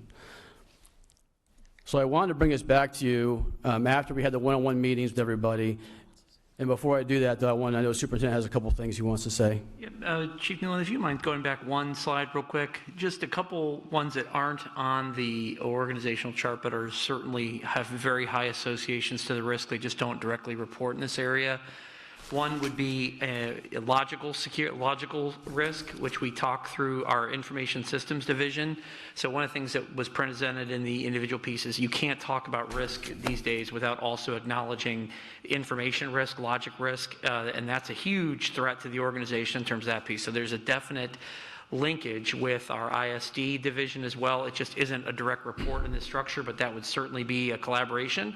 The other area that you can't talk about risk in an organization and not address from a legal standpoint. So there's a lot of opportunity for legal to work directly with this area as well. They'd have to be working collaboratively from a preventative standpoint as well. So you don't see those specifically on here in this iteration of that draft, but just want to make sure that that was addressed because those are two obvious areas that aren't here physically because they don't report to that area, but they have to work hand in hand in that piece.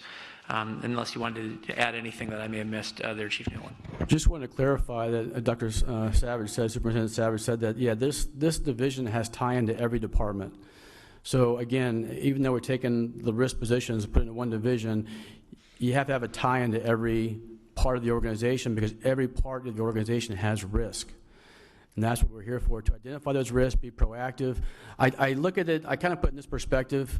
If you look at risk management, look at enterprise risk management, risk management is more of looking in the rear window and being more reactive. You're still addressing risk, but enterprise risk is being more proactive, looking through the front windshield, getting ahead of it, being consistent and proactive, and that's what we want here for this organization.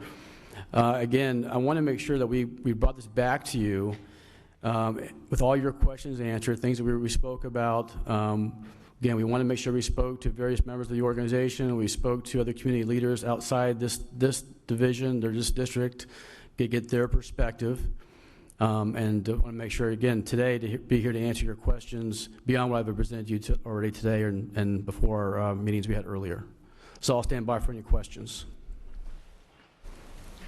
Mrs. Gittens? One thing on slide 5, where you're describing risk management, litigation is something that we talked about before. Is that under claim? And my suggestion would be to name it actually as litigation under that because it is a major part of our exposure. Yes, absolutely, yes. And while I have an opportunity, I'm going to say I did meet with, and I'll do this in my report later, but I met with the staff and the team that we're going to have our first audit committee meeting this Thursday evening. Yes. And so we have mapped out a plan and the agenda for that. And one of the things that will be presented to that group is the risk management process by Mr. Newland, who is also going to be the staff liaison to that. So I'll tell you more about it later, but just to let you know, they will be informed and involved in this. Okay, other questions, comments?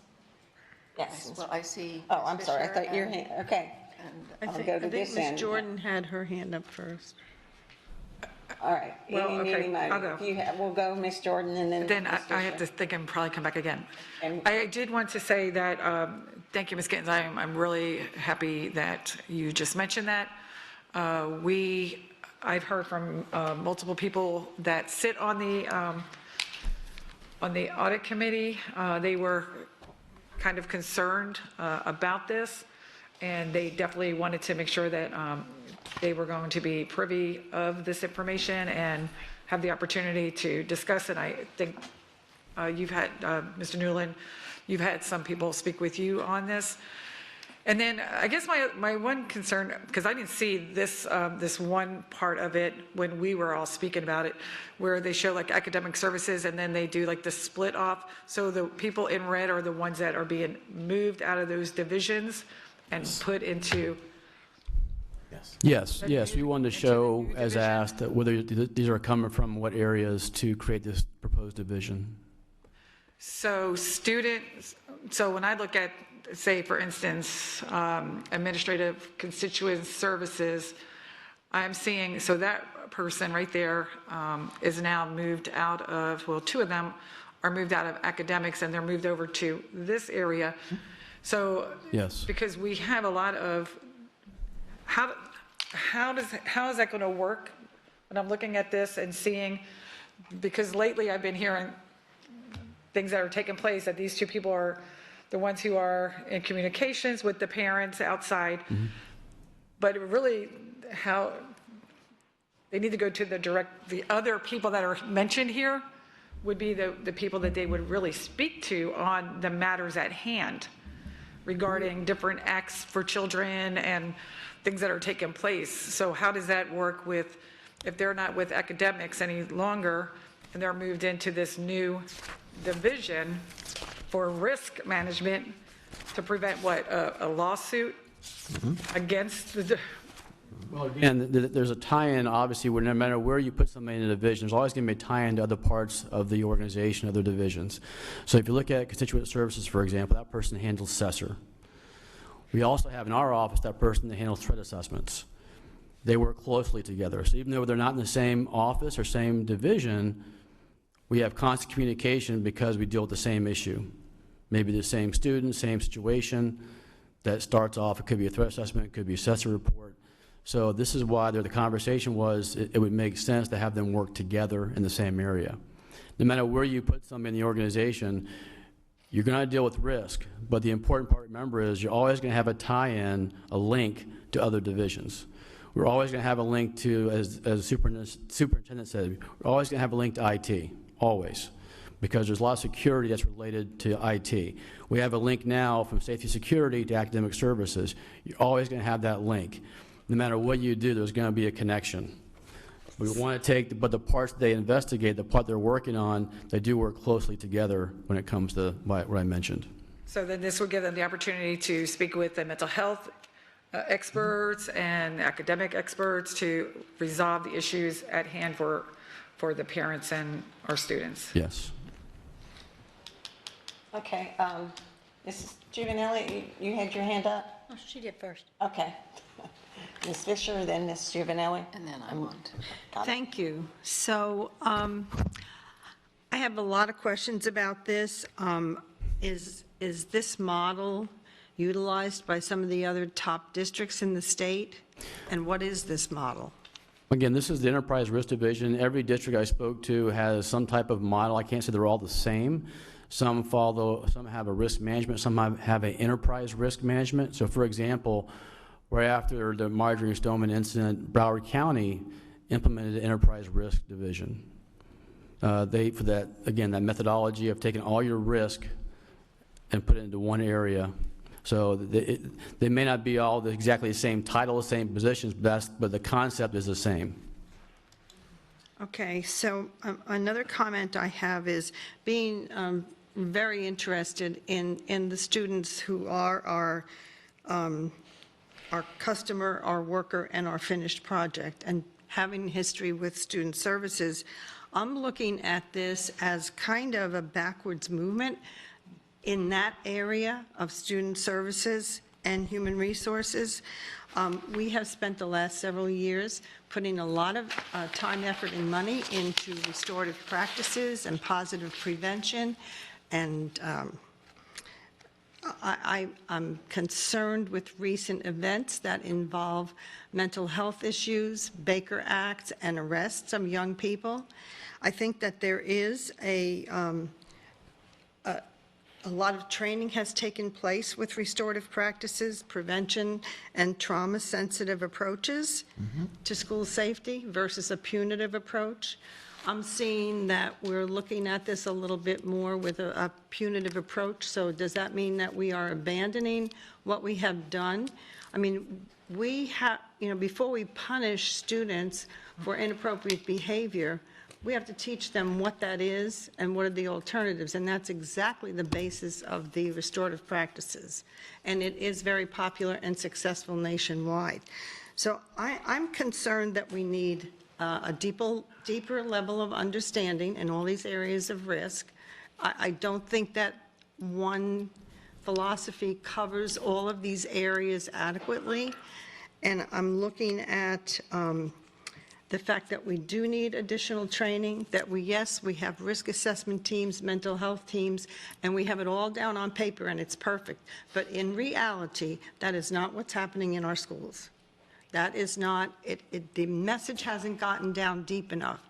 So I think before we start making movements like this and forgetting that if we have a student who may be acting out, that this person may have some issues that are identifiable through academic services and through student services, part of our mental health plan, but it's not being implemented. So if we have a student who's 7 or 8 years old and gets arrested because the SRO is not always following the school protocols, and there are specific protocols, and we have to report the results of those to the state. There are some state requirements and rules and laws that have been recently implemented and adopted. So I'm concerned that we need a little bit more investigation, a little bit more additional training, a higher level of understanding.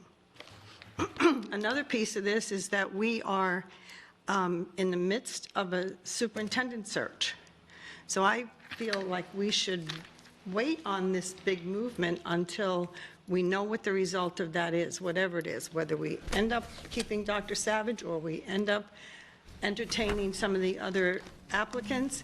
I think that the timing probably needs to be slowed down a little bit. This is just my opinion. I think we need more consideration in vetting the model that we're using to make sure that it addresses all of these unique situations in the different departments. We are an organization that deals with children, and we have a responsibility to the community to educate those children. That's what we're here for. So I'm just really concerned that we have some things that we need to fix and look at and incorporate in our model before we move forward. And since we are still waiting for a school board auditor, who I would say to the school board auditor, please vet this, help us with this, because this is a very complicated issue. And risk management is very important, and my time is up. I'll come back for my 2 minutes later. Thank you. So, do you have a response? Well, I was going to say, and Ms. Fisher, with all due respect, I agree with you. You're right. I mean, yeah, that's the focus. And I think what we're trying to do with this is not taking away from what we're trying to do now. That's not going to change what we're focusing on. What we're trying to do is prevent people from working in silos, bring everybody together to work on the things you're talking about, but we want to do it. We want to do it more, I guess, in more of a faster method or more, standardized approach. So as we're dealing with these things, or I'm dealing with them right now in our division, I see the things you're talking about. We are working on these things, training, addressing the issues that we're talking about. But for this purpose, to bring everybody together, and it makes it a much easier process, streamlines that process, and that's all we're trying to do right now. If I may also, just, a lot to unpack there, but I would just say the number one thing is that none of the positive prevention, the restorative practice, I think this is really an attempt to try to address that more proactively. So right now there's a disconnection in terms of the way that, investigations may be conducted among student pieces. It might yield a threat assessment that was maybe entered it as a referral, but however, was a threat assessment done correctly? Have our assessor definitions been updated, to align with the state piece? How do we ensure that the left hand, the right hand, and the eyes are all kind of in the same place? This is really all about alignment under a common accepted understanding of that risk is important in the organization. That's why we're one of the only districts in the state that doesn't have a risk manager. So I think just kind of bearing that in mind, that a district of our size to not have this, it's really kind of a shock to the system that we don't have this part of the organization. So I absolutely, it's also not in no way, even though we see the student services, that's a very small percentage of the student services. We're talking, I think, 2 employees in that particular area. So the huge breadth of all the proactive work that would have to occur still occurs. And in fact, the idea is these linkages, this is really like the heart of an organization. It connects, it feeds the whole piece of it. And so it's just important that all of the folks are working together. I think conceptually, that's really what it's designed to do, not erase any of the progress that's been made. It's more just making sure that all the sides are communicating together. And I just want to make sure that we've clarified that piece, just because we definitely cannot go backwards in terms of going back to just reacting. We have to be proactive. That is where the lines are, especially now coming off the pandemic. If anything, that's proven to us. We just need to make sure that all the sides are communicating and working inseparably as an enterprise, not individual silos. Working hard, but maybe not communicating, not understanding how they work together. And this is really an attempt to take key people from each of these areas together, not removing them and not allowing that linkage to continue. But I just wanted to make sure I added to what the Chief Newland mentioned. And Mrs. Giovanelli, you had a comment? Yeah, I have a couple, actually. So I love the proactive being then reactive, so please know that. My concern was something that Ms. Fisher had brought up, but when I made my notes is, where does our board auditor fit into this chart? You know what I mean? That was one of my questions, and maybe the hotline team, are they involved? Is that involved? Because I'm all about less litigation. So, and I recognize that's where we're trying to accomplish, but there's so many facets to getting there and making sure that, it's quality control. We have to have checks and balances. And so I'm just trying to figure how that works. I recognize the need for the change. So I'm hoping that this is the right avenue. And processes. We haven't been following our processes, so I recognize the need. So I just hope that this is it. I'm going to trust the experts again. So that's what I have. Where does professional that was a question I had. Sure. Where does professional standards falls in this? Yeah, where you see internal affairs, that's the director of professional standards and the current coordinator. And also a secretary from that department would also be going to enterprise risk. You're welcome. That was on my notes, so. Okay, so that's it for me. Thank you. Okay, Ms. Morgan? Okay, first of all, I want to thank Ms. Fisher for her comments because she brought up something I hadn't considered, and I think it is important. I do understand the desire to align and quantify risk. I absolutely get it. We haven't talked about budget. We haven't talked about the cost of increased compensation in one area, new hires. I'm wondering, what is the rush? The risk is covered in individual departments at this time. Let's see. I am concerned about doing it before a new superintendent arrives. I do believe it's important to allow a new superintendent to look at the organization, as we all say, with fresh eyes. That individual may see things that we haven't seen based on their own experience. And another comment would be, I have difficulty, once we approve the jobs can be filled. And I'm really concerned about people who are going to apply for a job that effectively they will have a contract for 6 months. They don't know what the position, whether they will be in the position when a new superintendent comes in. So I think we're moving a little too quickly. I appreciate the concern and the desire. But at this point, for those reasons, I'm not prepared to move post-haste. Thank you. Okay, Mrs. Patrica, you have comments on this? Thank you. I agree with the comments of the vast majority of my colleagues to include excitement to hear what the audit committee has to say and what our internal auditor has to say after this is hired. Those are my comments. Thank you. Okay. Ms. Gittens. First of all, the comment Ms.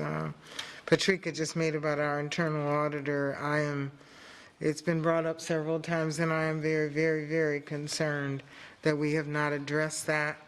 And even though the audit committee is meeting this week, they are an advisory board to make recommendations. We are the decision makers to make sure that we have statutorily done our duty and have the positions that we need to have.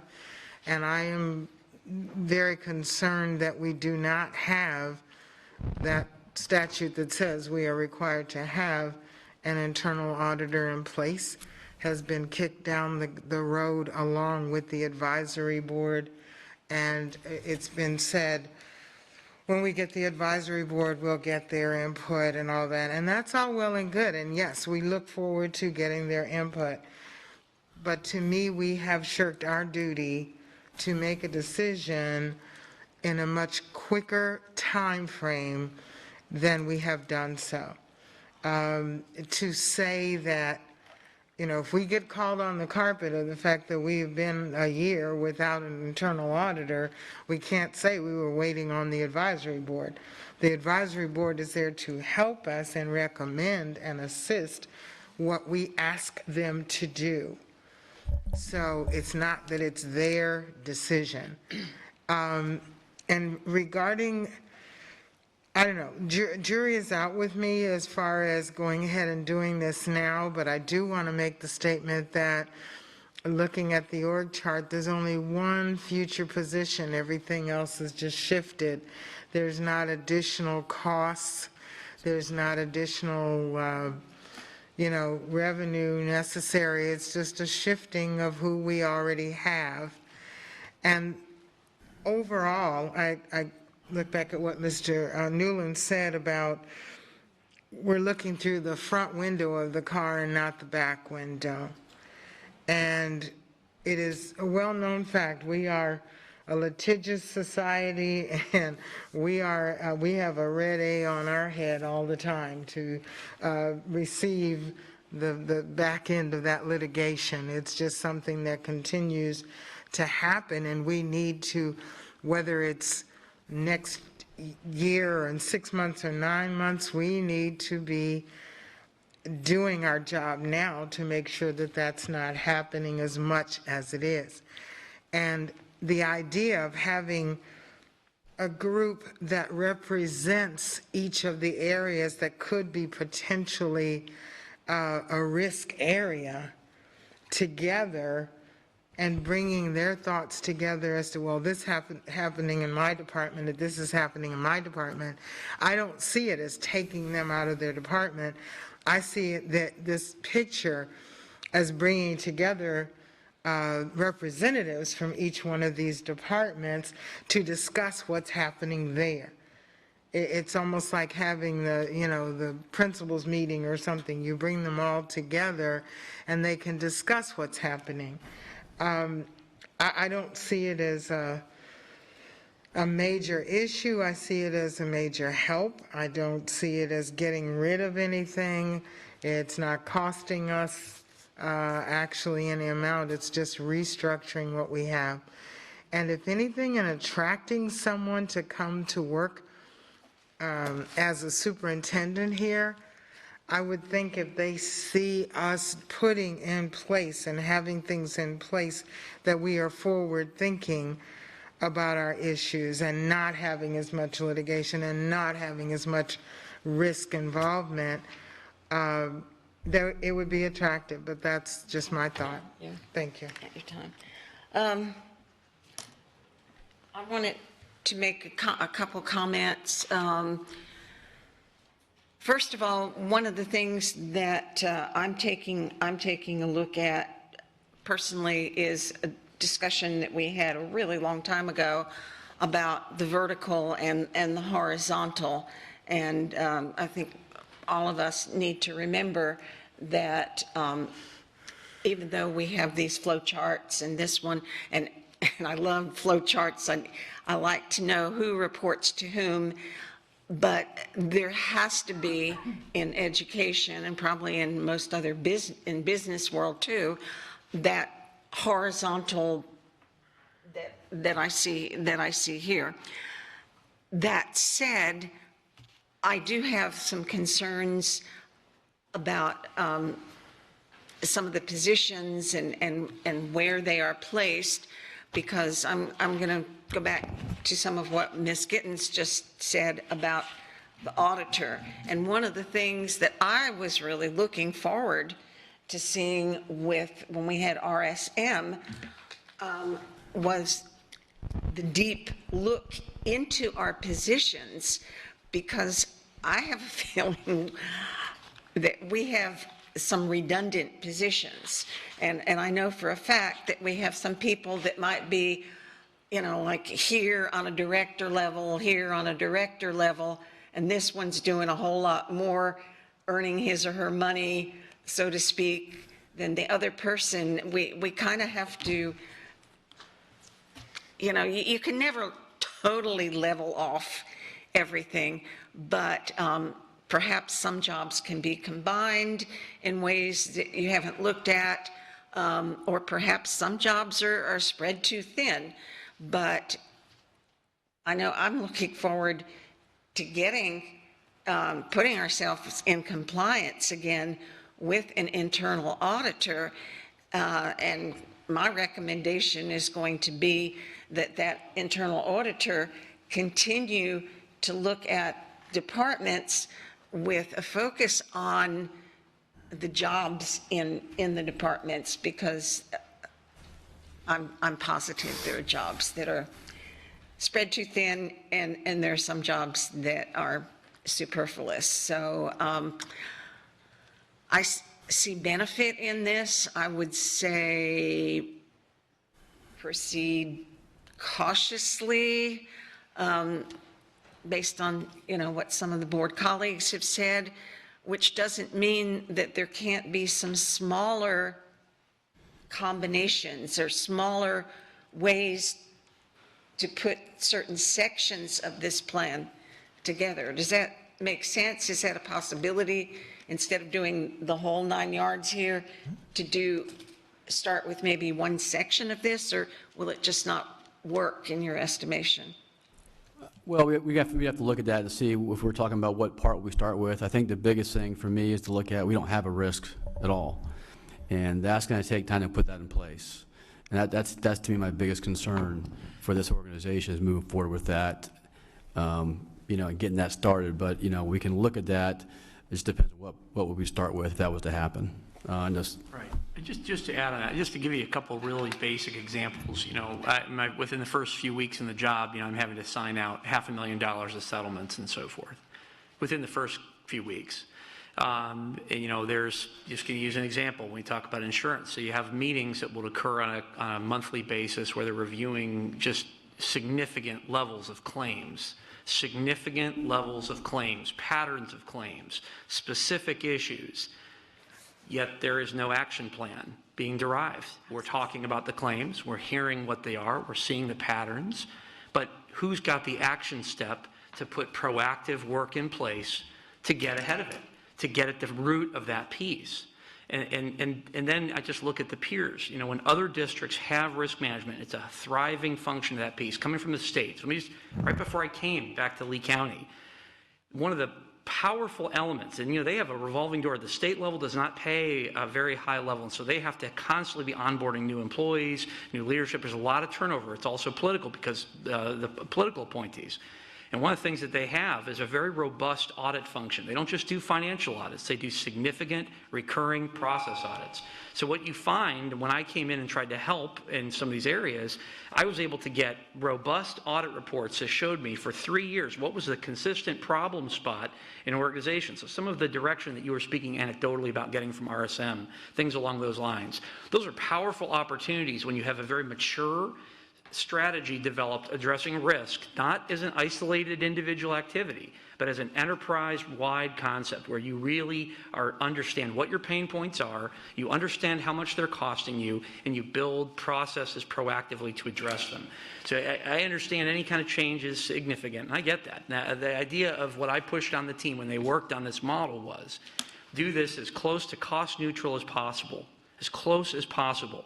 But we absolutely want to take some movement, some steps to be more proactive. Now, could you do it procedurally, try to develop procedures that show the zigzag of how these units all come together? Well, yes, you can, but you have various different directors in various different parts of the organization that maybe have different levels of commitment of resources. This allows you under one leader to say, you know what, we're going to make it a priority, and we're going to support these various parts of the organization as part of our interdependence.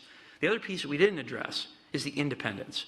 One of the biggest concerns that I've had is when you're addressing risk within the department that's creating the risk, the issue there becomes, it's like the fox guarding the hen house. That's always a problem, and that can happen in any area. If I make a mistake and I'm afraid to admit that I've made a mistake, but I'm also the one checking to honor whether a mistake has been made, that's problematic from my perspective. I want to make sure that systemically we really have built this accountability in a in a growth-oriented way, because that's how when I was at the state level, I looked at what the 10 biggest pain points are for the areas I walked in. So the very first meeting I had with directors that I now had to work with, I could speak specifically. So this has been a recurring issue. Why is that still an issue on your plate? What have you been doing about that? And they could tell me in clear terms, and it's through multiple auditors' lens. It just was a powerful way organizationally for me to come in from day one. So when we talk about whoever sits in this chair next, I would love for them to inherit a situation that is just a little bit further along that journey. No disrespect to the journey that's been walked up to this point, but for me, when I look at the slide that shows all the big districts, and we're the only one without that risk manager, and without a defined risk management structure within our organization to address it, we're just kind of allowing it to be disconnected. I think that from the CEO spot is very concerning to me. And when we brought this to the executive roundtable, when I talked to community leaders, unequivocally, every single one of them said, yeah, they were shocked that we didn't have something already. And I, too, was very surprised. But when I dug on that and found out the history of that, there was a history for that. So I don't want to give you too much more than that. I just wanted to at least speak to that piece. And again, my colleagues, anything that you wanted to address on your journey, because you all have been working on this work for months. I have not. Yeah, I would like to make a couple of comments from, first of all, Bonnie McFarland, who's done a lot of work on this. Bonnie's not here today. She did have the opportunity to meet with most of you when we met. Bonnie deals with the claim side of this situation, and Kathy Richards from her department is here along with a representative from Johns Eastern. And I will tell you unequivocally, and I think Bonnie voiced this to you all, Bonnie is 100% supportive of this concept. So that means a lot to me. Now, I also have a unique perspective, having been an attorney for this organization for over 12 or 13 years, on the end of dealing with risks when things have already happened. And I can tell you that I'm proud of this conversation because it's long overdue. And I used to say, when I came here back in 2005, we were like a middle school student, the school district. Well, we're kind of all grown up now, and it's time for this organization to mitigate the risks to prevent claims that cost the taxpayers millions of dollars. And that's just the reality of it. And so I urge support. What's the time frame on this? In terms of, are you looking to, like an all or nothing with what you have shown, or I think I'm pointing to the superintendent because and we are getting. This is a very, very important conversation, and we're again moved quite a bit over, and we have a lot left on the agenda, and we have a jazz band that's going to have to set up here 4:30, 4:45 at the latest. So I personally would like to see us have, workshop this. I mean, it seems like we all have so many questions, and you're making a very compelling argument. Mr. Doty, Dr. Savage, very compelling argument, but I can see that not everybody is 100% on board. So what is the time frame? And then we're really going to have to move on to the next topic and we wanted to some of the bring this to the discussion. public view as well. We talked about this. I mean, this actually conversation started with Dr. Atkins back before he was gone, back in January, December, before he left. Okay. Then it again was revisited during the superintendent transition. This was the one area that the board felt that we needed to make some movement. So it was go slow, not too slow, but not too fast. And so that was back in July.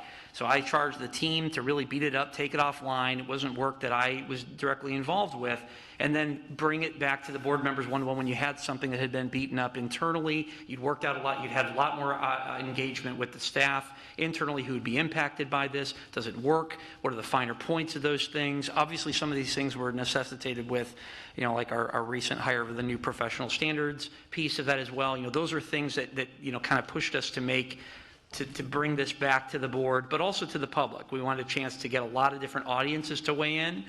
So this is that conversation happening. So that's really what this is, just an additional conversation. We're not pushing for an action vote of some type. It's more getting your feedback and getting any public feedback and getting audit committee feedback. We'd love to get as much feedback as possible. Okay, I'm just going to say, because of time restraints, that at this point, unless is there somebody from the one of the presenters that has something else? Just wanted to say something to put things in perspective. That was mentioned when we were talking on one-on-one earlier about this type of concept. We talk about reduction in claims. A 10% reduction is $1 million. So I just want to put that out there for perspective of what we're looking at. We talk about risk management, what we're trying to address. And that's very compelling. So just, what do you think?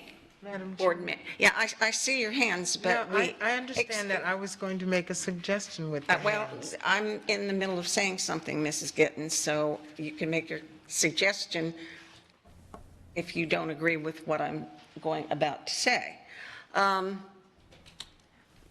My suggestion is that we schedule this on a workshop, that perhaps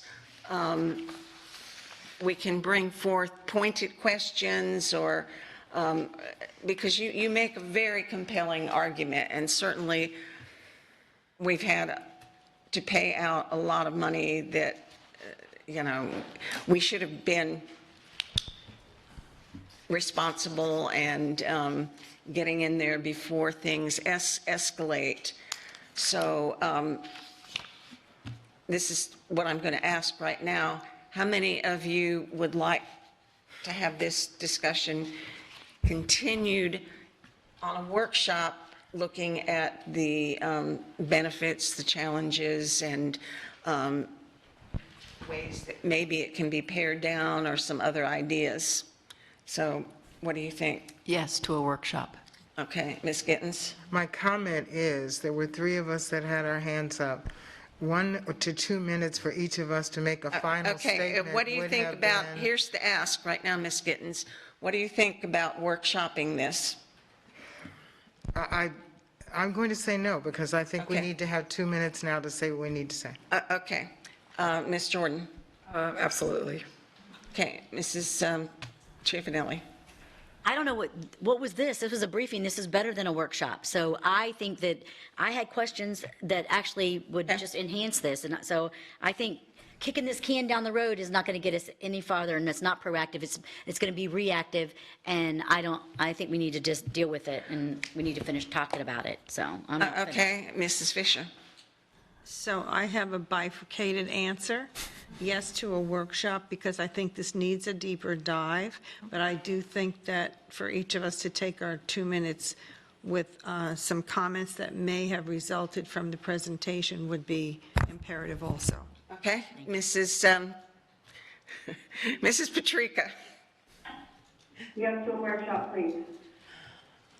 Okay, 1 minute on comments, those who haven't had it, because we do have a time certain, and we have public comment, and we have a lot more on this agenda. So 1 minute, Ms. Gittens, what's your most important comment or question? In my 1 minute, 3 things very quickly. One, internal auditor, when, and we need to set a time certain so we can stop kicking it down the road. We need a time certain as to when we want to have in place an internal auditor. Number 2, if we don't, and it doesn't sound like there's a real appetite for moving ahead with this situation right now, but what's to preclude in the meantime the same people that are on the list getting together in a meeting to talk about a matrix or what they can look at, sort of like the go and no-go situation that we did with the finance, and having that group preliminarily work on what does this look like, how do we measure what we're going to do. And lastly, I think we should make sure to add to the questions for our candidates for superintendent, a question about risk management, where they stand on it, their experience in it, and what they think it should look like. Thank you. Great. 1 minute and 1 minute and 3 seconds. We got it. All right, who were the other people? Ms. Jordan and then Ms. Giovanelli. Okay. All the positions, they will be leaving those departments and be moved over to a different department. 2, there will be costs affiliated with this. 3, process. I would definitely like to make sure that we have the process of all of these, especially for the academic services and those dealing with our families and our children.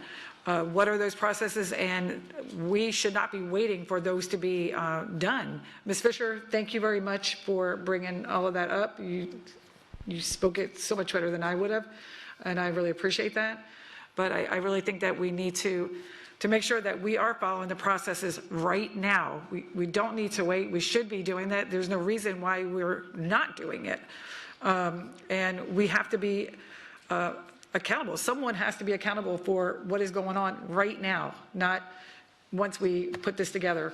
And really quick, the RSM and all of those people did not want to wait until they wanted to wait until the audit committee met. Did I make my minute? Super. 59 seconds.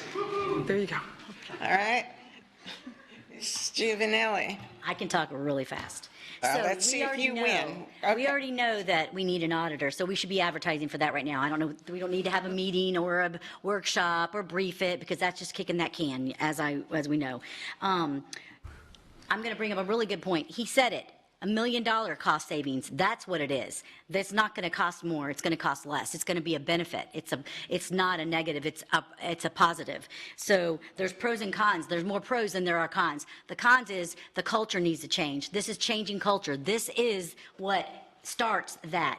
We just have resistance. That's what we need to change. And so it's the culture that needs to change. Secondly, this is forward thinking. I'm sorry, but this is actually forward thinking. So let's do it. Let's not kick it down the road, talk about it, and it never happens. We need an auditor. That's an example of kicking it down the road. We do that too much, actually. We need to stop it. This is important. I think this is what changes culture, and this is what's going to start that. Our process is, as you speak about, Ms. Jordan, the process is in place. I agree with you. However, we've been a Wild West approach in our district with what's going on. That's why the litigation and everything else is so extreme and the culture is the way it is. Let's get rid of the Wild West approach, and let's put the process in place and a whole system that works in other districts that can make it work here now. I hope that's a minute. Thank you. It's a minute 18. Sorry. And did you have a comment, Ms. Fisher? Yes, thank you. And then Ms. Morgan. So, first of all, I want to thank Superintendent Savage and the staff for this presentation. I support the idea that we do need an enterprise risk management system. I think we're taking a positive approach. We are adopting a growth mindset. And I think we need to make sure that as we look for deeper understanding, that we involve the people in the trenches who are doing the work. Sometimes there are directors who have a staff, and they really don't know the jobs that their staff are doing. And we need to get in there and dig deep and find out what exactly it is it takes to get that job. Now, there are people who are being impacted by this potentially who really don't know about it. So they need to be part of the conversation. I mean, you know, I don't know how else to say that, but I think that this can help us. We need to plan ahead for risks. We need to foster a positive workplace culture, and we really have work to do on that. We need to see how is it that we are conceptualizing these risks. We need to use data to inform our strategies and work with the experts who oftentimes are our people in the trenches. Thank you. I look forward to increased and further conversation. You want a number on it? Yeah. Minute 10, actually a minute 11. What was mine? You were under. I don't know, who's the winner so far? I'm putting my money on. What time are you, though? Miss Morgan, she's. Chair. Madam Chair. She's, no, that was a joke. There's no betting, there's no gambling on the dais. It's fine. None. Mr. Dupree-Bruno is waiting for you, and we're timing you. No, I don't get time, though. Time, Ms. Vaughn. I don't think the time applies to me as counsel. No. What I was going to say Can we is... have Miss Morgan go and then? Yeah, sure. Yeah. Ms. Morgan. Okay, so I'm going to pick up on Ms. Fisher's comment and Ms. Gittens' comment. I do think we need to be doing more work in the trenches, and I love Ms. Gittens' idea that we effectively beta test this whole concept by having everybody work in a cooperative way and then come forward with a proposal based on the experience they've had as a shared group. So thank you, Ms. Gittens, and thank you, Ms. Fisher. Did I do it?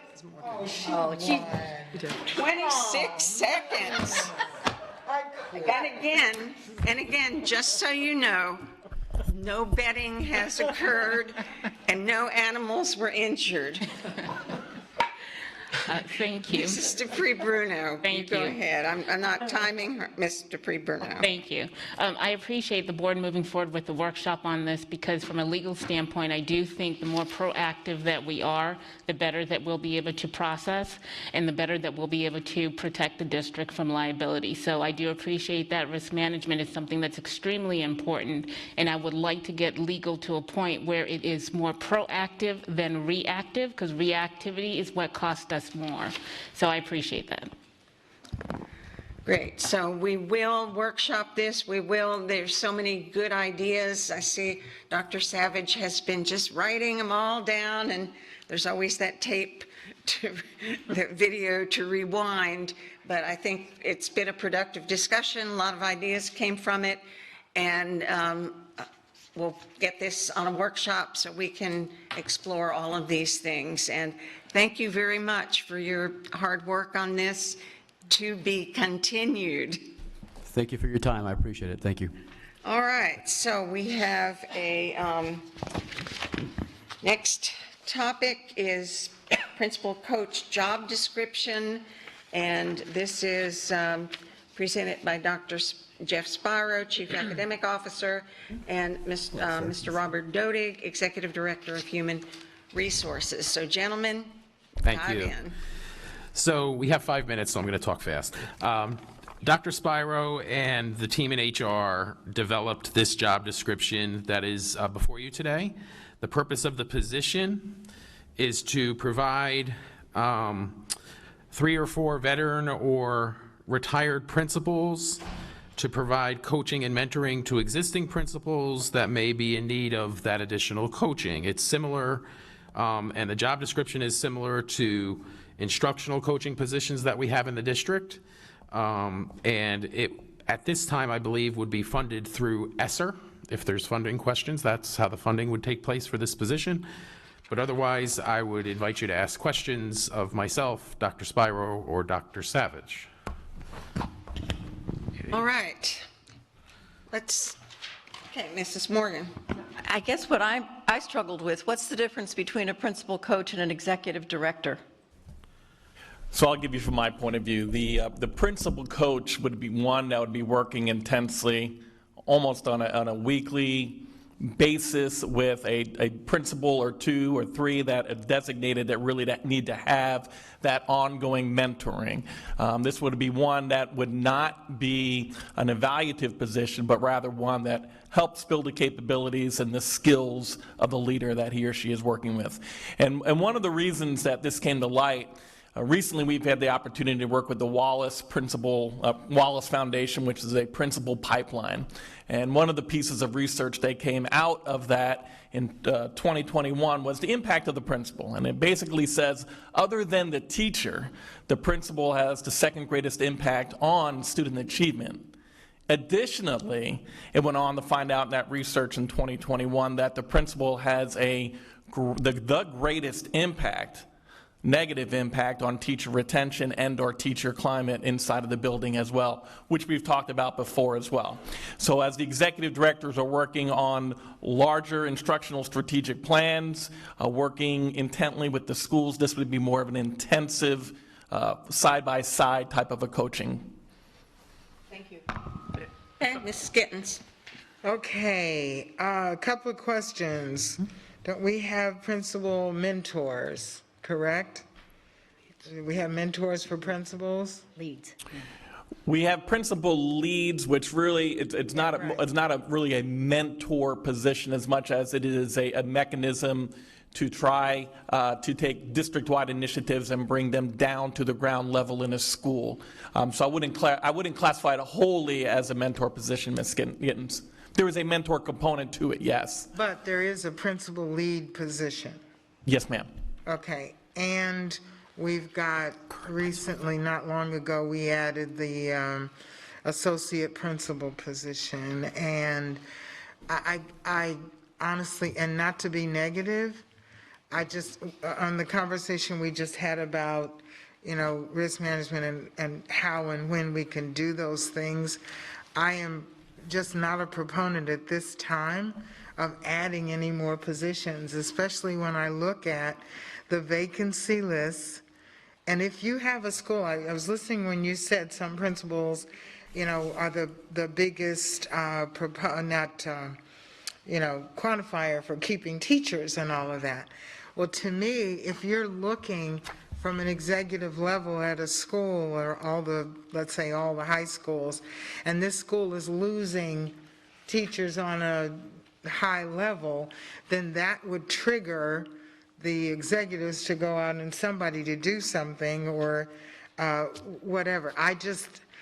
I really cringe at adding any positions, and I cringe at adding positions for the sake of the rest of the people that are working so hard, and we're adding dollars to add a position, and we can't pay teachers and we can't pay the bus drivers. I know it's something coming up that we're bargaining and all that, but the perception is we're not taking care of the need before we go after a want. And I'm sorry, but at this point, not that it's not a great idea, but I'm just not for adding any additional at this point. If I may, just because I think it's really important to address what this isn't. So this isn't just additional administrative supervision. This isn't administering more employees or anything along those lines. This is all about job-embedded professional development. So I really want to kind of stress to you that one of the things that ESSER funds, and it's very important, is professional development. How do we increase student achievement? What we know is that we want the highest trained teachers. We also know that if the working conditions for teachers are not appropriate or they're not conducive to keeping people, we talk all about the culture in various buildings. Some principals are excellent at certain things and they struggle at other aspects. Maybe they're a visionary, but they need help kind of organizing themselves, or maybe they really drive for achievement, but they need the help making people feel heard and empowering teachers to be a part of it. There simply isn't the amount of time in the day for executives to supervise the breadth of employees they have. They have 20 principals that they may be assigned to supervise. They don't have the ability to do the intensive development work that is essential. So one of the things that's a big gotcha that I absolutely have had an issue with in this district for a very long time is the gotcha moment, where we put a principal in charge of a school, a brand new principal in a turnaround school with a high poverty environment, a third of their teachers having turned over, and now we say, your job is equivalent to this job over here where they don't have any of those issues. And then we give them the keys, and then a year later we have to remove them. They get demoted to become an assistant principal, or they have to be reassigned and have their career, their psyche impacted by that work. What I want to see is proactivity, not just in the teacher realm, but in the leadership realm, because if this, in my mind, is a development multiplier. If we invest in our leadership and we ensure that they are successful, not just from day one, but on day 20, a year in, 6 months in, the more we invest in our people, especially once we've identified patterns of issues that they are dealing with, we can't just put it on them and say fix it, because if they could fix it on their own, they would be fixing it on their own. This is an opportunity for someone to build a relationship, to be honest, to be present every single day if it's needed, multiple times a week, at least weekly. This is intensive job-embedded support for some of the most important positions in our building through what is really an unprecedented time. When you take the ESSER funds where this will come out, this will be a tiny fraction of a percent just for the admin for their development, not to increase administrative costs, but to develop those admin. We'll be doing mountains of work to try to increase the professional development for teachers, because that's our largest share. This tiny drop in the bucket could have a more impact than adding 3 instructional coaches to us, just making a leader better. That is the gift that keeps on giving. And you know what else we're seeing? A lot of retiring principals. Principals who have the opportunity to bow out now, just like some of our teachers, they are ready to leave. This is an opportunity to capitalize on some people who've had a tremendous impact as a retired principal, and maybe allow them to give back a couple days a week to show folks the way. This is one of those opportunities as well. So I want to make sure I've impressed upon you the opportunity. I also want to just say I was a part of the principal pipeline creation. So when you cited the Wallace Foundation, when I was principal of the year for the state, I got to work with people all across the country. And what they want to do is mirror the medical models we see, which is clinical residencies, where doctors travel as groups of doctors, walking from patient to patient, learning from each other by having that type of intensive collegial work. That's really what the design of the UPPI pipeline to take this national. We worked with districts in San Diego, in Texas, in rural Iowa, all over the country. So this isn't something that people just rolled out of bed and did. This is really a byproduct of intensive professional learning walk, and it's one of the only things that we're doing to try to support our leaders beyond what we currently have. So I just want to give you all those additional pieces of information as well. So real fast, because we're way over time. Other comments, questions? Ms. Patrica, anything from you? Thank you. Yes, my concern here would be that it's my understanding that ESSER funding is non-recurring. So how long would we have this position, and would person before we offer this position be made aware that the funding for the position is non-recurring and would likely go away when that funding goes away? Those are my comments and those are my questions. Okay, Thank you. so I think Ms. Yeah, I mean, the answer is 3 years, and the other answer is yes. Of course, the individuals would be advised that. I also want to sort of capitalize on what Dr. Savage said. I mean, the purpose of ESSER is to remediate the impact of COVID-19. And what better way than to help principals perfect their craft dealing with students and families in this community that have been impacted by the terrible disease. So. Okay, we're going to have to see if anybody else, and yes, Ms. Giovanelli. So I had a couple questions. How many coaches, principal coaches are we thinking of hiring? And Ms. Patrica, thank you. One of my questions got answered regarding the ESSER funds. What does the day look like for this position?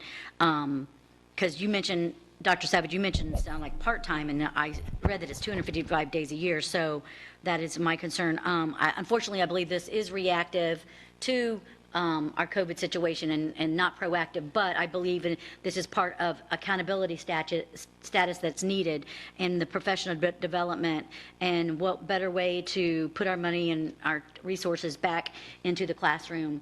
So I see the need, and so I just want to make sure it stays in the classroom. So thank you. Okay, Mrs. Fisher? Yes, so some of my questions were the same as some of my colleagues, but I wondered about the sustainability once the ESSER funds are gone. And then I thought, what about the Retired Principals Association? Because maybe part of the sustainability eventually could be volunteerism, you know, a few days a week in a more informal way, but still have the impact on helping develop those leaders so that they can develop leadership skills in their teachers and create that culture, that workplace culture that we so need. So thank you for that. And I just looked it up, and Wallace's work has gone on since 2000, so it's not a new idea. But, and I have a nominee for that position. So, thank you. Okay, and a couple things, because who has not had a chance to express their opinion on this? Okay, Ms. Jordan. Well, thank you, because most of you asked my questions as well, so I really appreciate that. And then Ms. Fisher as well, with the retiree is good, because like SOM does that same thing. The business leaders, they come in and they help and do that. So I think that's a great idea. But what was the answer to how many? Yeah, it would be ESSER funded completely, and Right, that concept would be part. up to 3 total positions, but that may be split into part-time. So depends on individual retirees, individual situations. That's obviously the one piece. You might also have a principal who's maybe in the last year of their time period and maybe is looking to retire, and so you want to capitalize on that wealth of knowledge before they're gone, spread their impact.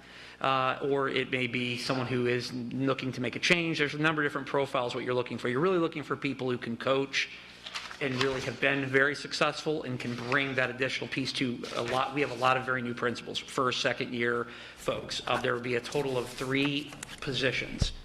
Thank you. Okay, and we're going to have to close this down at this point. Mrs. Dupree-Bruno, are there any rules on the new jobs descriptions like we have on policies in terms of public input and reading of them? It's going to be part of when the job description comes to the board for approval, people will be able to make comments just like they normally do on anything that comes before the board for formal action. Okay, Is that the question? and it sounds like there's still a lot of questions with this, a lot of good ideas with retired principals and that sort of thing. The only thing I would say is it needs to be a recently retired principal, because if you go back to some of the iconic principals who've been out of the schools for even a couple of years, it's going to be entirely different. And I had one quick question. Who currently oversees the improvement plans, Mr. Dodig, when principals have improvement plans? And it's really a joint function between human resources and academic services when we do principal improvement plans, because it's a human resources function. We work with Mr. Dodig and his team, and then the executive director who supervises that principal then makes sure that he or she works with that principal and follows through with that plan and/or documents what needs to be documented. Okay, so we do have, I would say, a lot more questions maybe when this comes back up, because we're at 3:45 right now. So, thank you. Mr. Rickenbacker, do you need a helper? 5 minutes. Yeah. Do you need a helper? You know what I mean, a helper for, an IT helper to get this pulled up.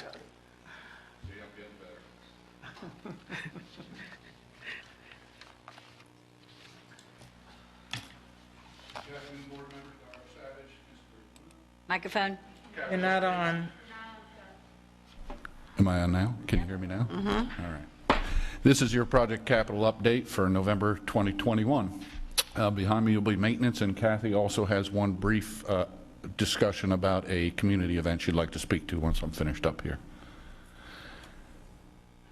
Quadruple A, pre-construction. We have gotten the attainment of all of our permitting per the notes, and I believe we're ready to go. I am anticipating a GMP to be brought forth on December 7th should you move forward with this project. I understand there's been a lot of discussion to stop this project, in which case then I'll change it to DOA instead of quadruple A. Cypress Lake High School renovation water main.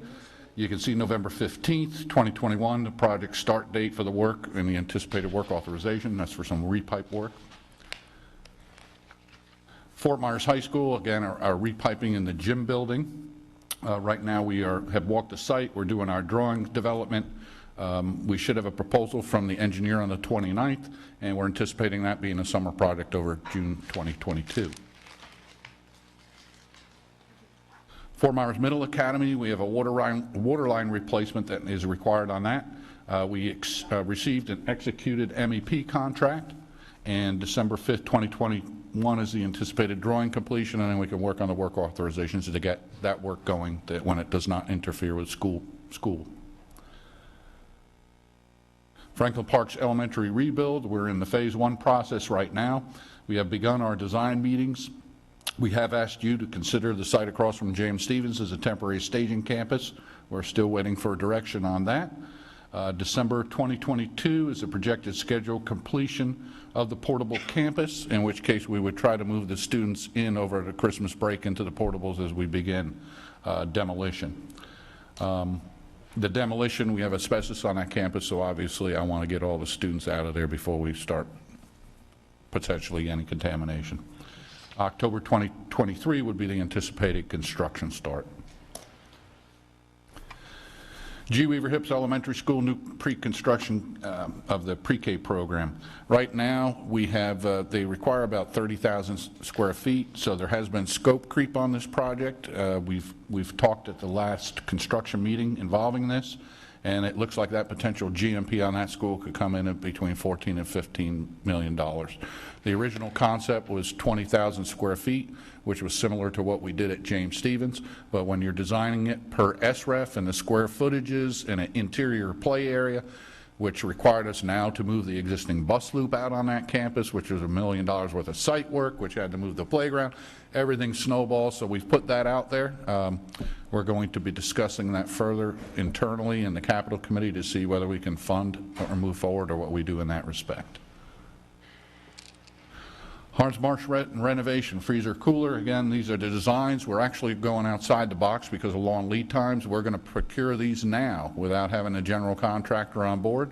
The vendors will store those so that when we do bring our general contractors on board and have a price for each school, the materials will be ready for this coming summer to install. If we wait through the normal process, we will never have the freezer coolers. In J Elementary and MM Addition, we have just completed our 90% drawings on the structural.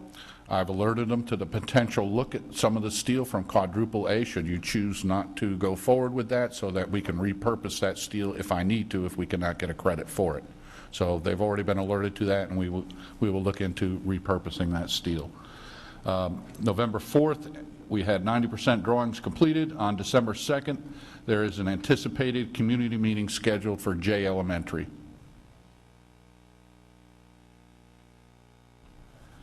Lee County Public Education roofing project. As you can see, we stopped work just for you guys today because we were overhead and it wasn't going to be pretty. So they got done some other areas and other work areas so that you could hold your meetings today. And that's on target and on schedule. Orangewood Elementary, again, freezer cooler. We're going to go ahead and order these freezer coolers so we have them in preparation for next summer. The design drawings are 85% complete. Orangewood HVAC renovation. I'm waiting on executed contracts to come out from procurement to us, and then we can begin the negotiation process and get that ball, or the negotiations are completed, get the contract signed, and we can get that moving forward so we can order some of those materials for that project. Riverdale High School campus remodel. Basically, everything I told you last month. We have a firm design, which was the D design, which keeps the old gym in place as a common building a new gym, some new classrooms. We project some site work we want to get going this summer. A ton of site work there to improve everything in the driveway as we're developing the drawings. November 15th, we presented that at a briefing to the board of what we were doing there, which I believe, did they present that to you today's? Okay. That doesn't make sense. Must have been maybe October. Let me find up on that. And December 6th, there'll be a master plan presentation to the board and Dr. Savage. And June 2022 is the projected schedule start for site work. And again, that project too is slightly over what we had projected in terms of construction funding. So going with this new design is going to require, and this will be discussed at Capital Committee, how we move forward with that as well. Skyline Elementary freezer cooler, again, 100% design, November 30th for the GMP, and we'll start ordering the materials. Success Academy renovation repiping, again, this will be done next summer, where we've already moved forward and done the site walks, and that'll happen over the summer break. Sunshine Elementary freezer cooler, again, 95% done. We'll be ordering the boxes. Trafalgar Middle freezer cooler, exact same thing. Freezer cooler, and we'll get a proposal, order the boxes, and get it going. I'm trying to go through these as fast as I can for you. Transportation East, we're already started. The site work will start on the 22nd. We've got all our contracts in place, all our bonds, so you'll see that transportation building and replacement work starting on 22nd of November. Villas Elementary renovation plumbing, again, we received proposals, and the projected start date for the work is November 15th of this year. VPAA and the Old Lambs campus remodel. Right now, the drawings are 60% are coming in. There will be a scheduled November 30th, 2021 community meeting, and I believe they're having it at the new Lambs Middle School.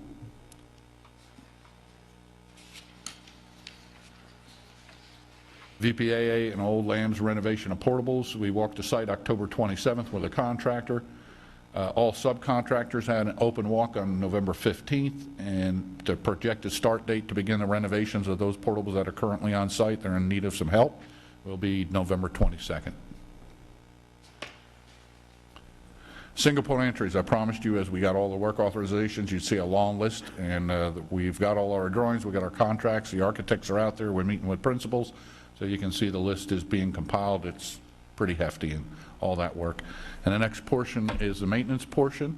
If you have any questions, and Kathy will have a brief discussion with you about a presentation coming up.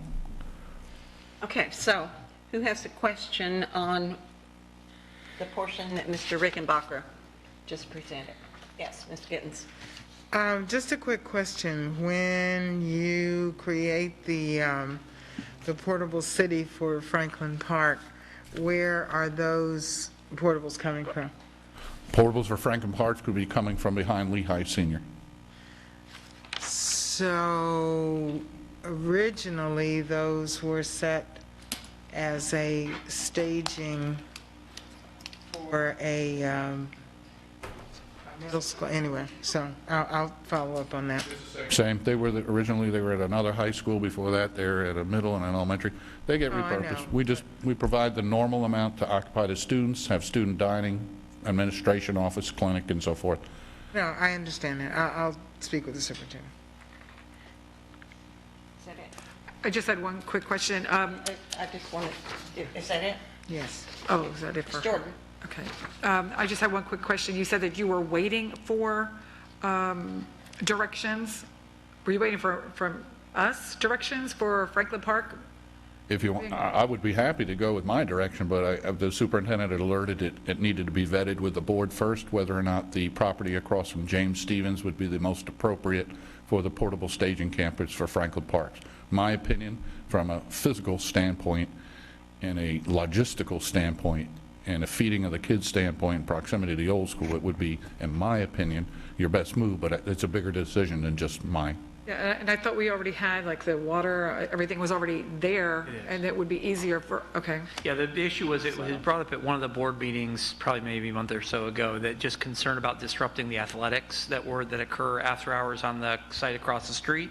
But my understanding, and I wasn't a part of the direct conversation, but my understanding is they were able to resolve a way to preserve some of those athletic fields, areas so they could do that and continue while still optimizing that space that we really need. And they found a win-win, I believe, for all sides. So I think that's where we landed, but we'll verify that and put it in the weekly board update. Yeah, because I believe those fields are used for soccer all the time. Correct, they have an We adult, still have to take care of our kids, and Franklin Park needs to get well, moving, so. it's an adult league that uses those Right, fields. right. And we've made sure, because the school receives some benefit from that league. So we've made sure that we accommodate that adult league on that field and separate it from the school campus. And it appears right now that everything will fit and everything will work. Okay, good. No, that's good, because we need to move on it. Ms. Giovanelli, then Ms. Fisher. Cypress Middle School staging, have we determined anything with that yet? Ideas? Not yet, and there's nowhere to place them. That's kind of why I threw my little thing out there yesterday about making quadruple A a staging school if you could put numbers in that school in years 3 or 4. I don't think that's the case, so it doesn't support it. But Cypress Lake Middle School, you're going to need 50-plus portables. So if your intent is to house those kids on that campus, then I can tell you now I'm probably taking student parking and the practice fields at the high school and everything else for it. The closest property we have is Palmetto, right on Daniels there. Unfortunately, that's part of an HOA. I doubt very much the HOA is going to let you park 50 portables right next to their community. So yeah, you have to find a property. And the problem with getting properties is now with our interlocal agreements, you have to go and off-site work and turn lanes, and so that's why I suggest the James Stevens property. All that's pretty much been done. We got water, we've got a cafeteria, it's flat as a pool table. So, and you may choose to bus, well, I don't know, that's a whole different story, but that's a property we could use potentially for even more portables if we displace the adult soccer league, allow them to practice at, say, a high school practice field. But there's a transportation issue, so it's much bigger than just that one statement. And then my last question is, what phase are we in with the quadruple A?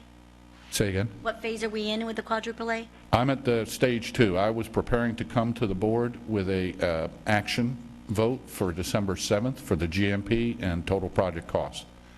So depending on what happens with you folks will determine whether or not I put that in for the December meeting. The end of phase 1, right? We have completed stage 1 with the GMP, yes. Thank you. Can you finish that? Yes, thank you. So that was going to be my question on what were your comments about quadruple A. But in the meantime, I just noticed that Ms. Cedeno and Mr. Thompson are back there, and I just wanted to thank them for being here and all the work that they do. Thank you very much. Thank you. Okay, who else? I just want to know if he needs direction, what do we need to do, Dr. Savage, to give him the direction so that way they can move forward? No, I don't think that we're needing any direction right now. I think any of the specific updates, I think, are scheduled for the last November board member one-to-one, I think, is just to hear if there's any additional issues. Okay. It's my understanding they have resolved the Franklin Park piece. I believe that's been resolved, just from what I had heard, but I'll confirm that and make sure you have some information. If there is anything else that we really need, we'll bring it back to you for that. Thank you. I just didn't want him to leave without getting whatever he needed from us. Okay, so I'll assume it's a go unless I hear otherwise. If you don't mind following up with Dr. Desimore, I believe she was the one who was going to be connecting up with the board members. So if you don't mind following up with her, please. Super. Thank you. Mrs. Patrica, do you have a question? No, thank you. Okay, is there anybody else that didn't have a chance to ask questions on this portion of the presentation? Thank you, Mr. Rickenbacker, and we will now hear the maintenance update.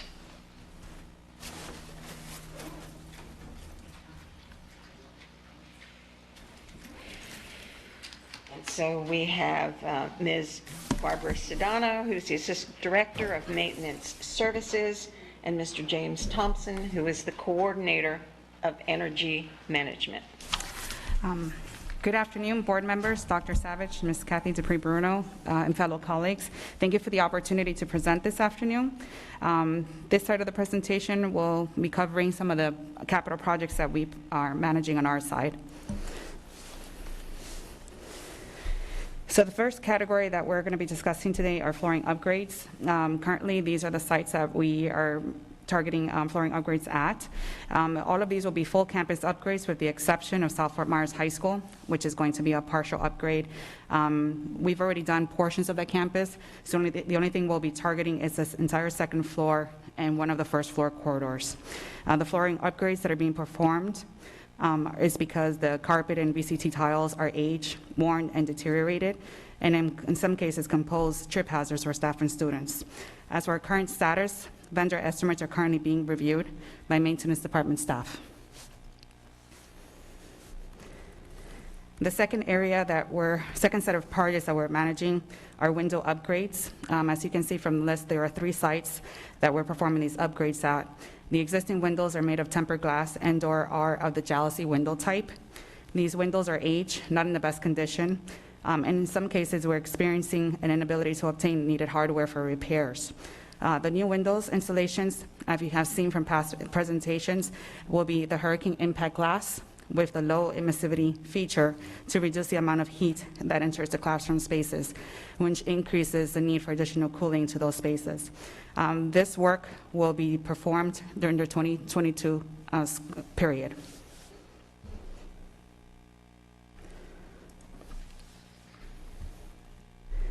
The next area are switchgear servicing.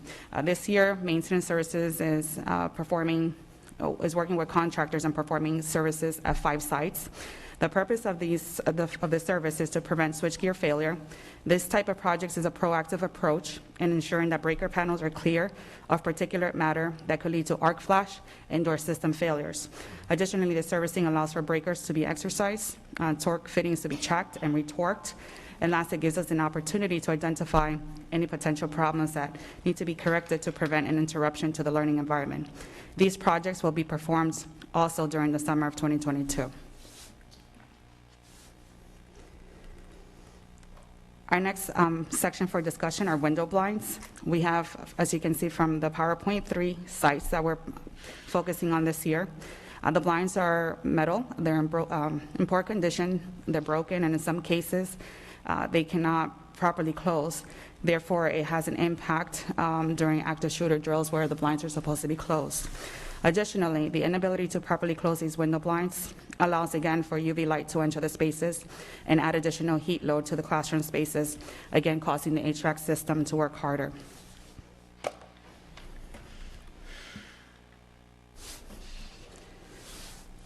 As you've known, we've been working on multiple gutter projects. So just a quick update on these. There's a total of 8 projects that we're focusing on. Concurrently, Edgewood is the first one that has been completed. The remaining projects have been scheduled to begin at the end of this month and at the beginning of December.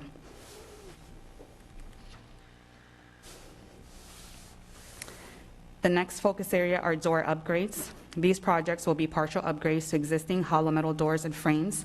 Existing doors and frames are deteriorated in poor conditions. The doors are hard to open, they're rusted out, and there's air loss which impacts electricity costs. For these projects so far, we've performed site visits to map out the areas that will undergo door replacements. More specifically, at Lehigh Senior, we have a PO on the system for the replacements needed, and the work has been scheduled for the summer. For Cape Coral High School, we're still waiting on a quote from our contractor.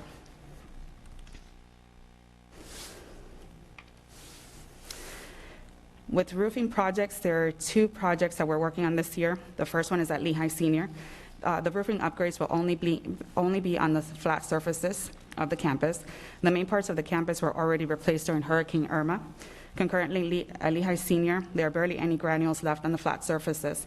Therefore, we're having to do continuous repair and patches periodically to help prevent water intrusion and other interior damages from leaks. This project is following a 2-phase approach. This current year, where we are working on the design phase, and then the upcoming school year, we will be doing the implementation and the replacement of those flat surface roofs. At 3 Oaks Middle School, this is only the gymnasium metal roof that's being upgraded. where the current roof is leaking at joints, is causing water intrusion onto the wood floors. And concurrently, we're in the process of scheduling a pre-construction meeting to coordinate the best schedule that works around the schools and/or school activities and/or functions. Our next area is playgrounds and pavilions. At Pelican Elementary School, the playground upgrade project is at 95% complete. The last part pending is the geofabric and fall surface mulch. We're targeting completion of this project by December 2021. Tanglewoods project is a pavilion project. So far, we have received the preliminary drawings. The drawings have been reviewed by maintenance department staff, and we have provided some feedback to the architectural firm, so they're finalizing the changes as identified by our personnel. The drawings will be finalized by December 2021.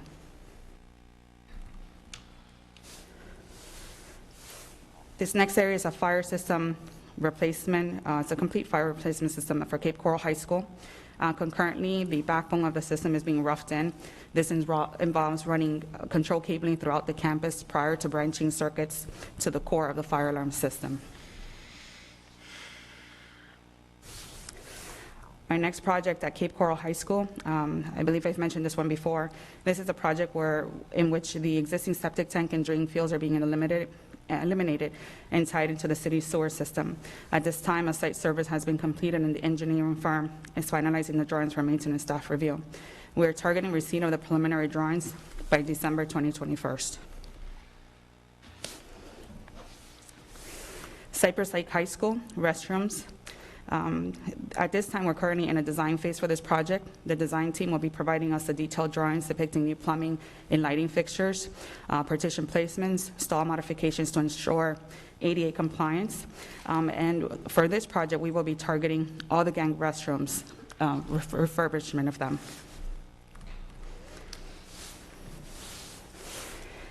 This next project is actually a CIP project request that was made by one of our district sites. This project is unique and special to Eastleigh County High School. The facility is aiming to create an industry-style culinary setting that offers students the education opportunity and experience in one of the sectors of the hospitality industry. At this moment, we are in the preliminary stages of the design drawings. In the upcoming weeks, we will be working with the school and respective maintenance department personnel to finalize the designs for the modification of the space.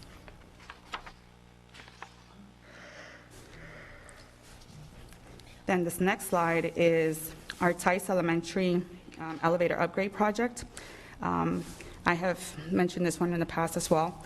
With this project, we are converting the elevator from a dual piston system to a single piston configuration to eliminate the imbalance in the operation of the car and the number of breakdowns related to this issue. With this project, we will also be upgrading the mechanical assemblies associated with this car and its respective pump assembly. This project is on schedule for 2022.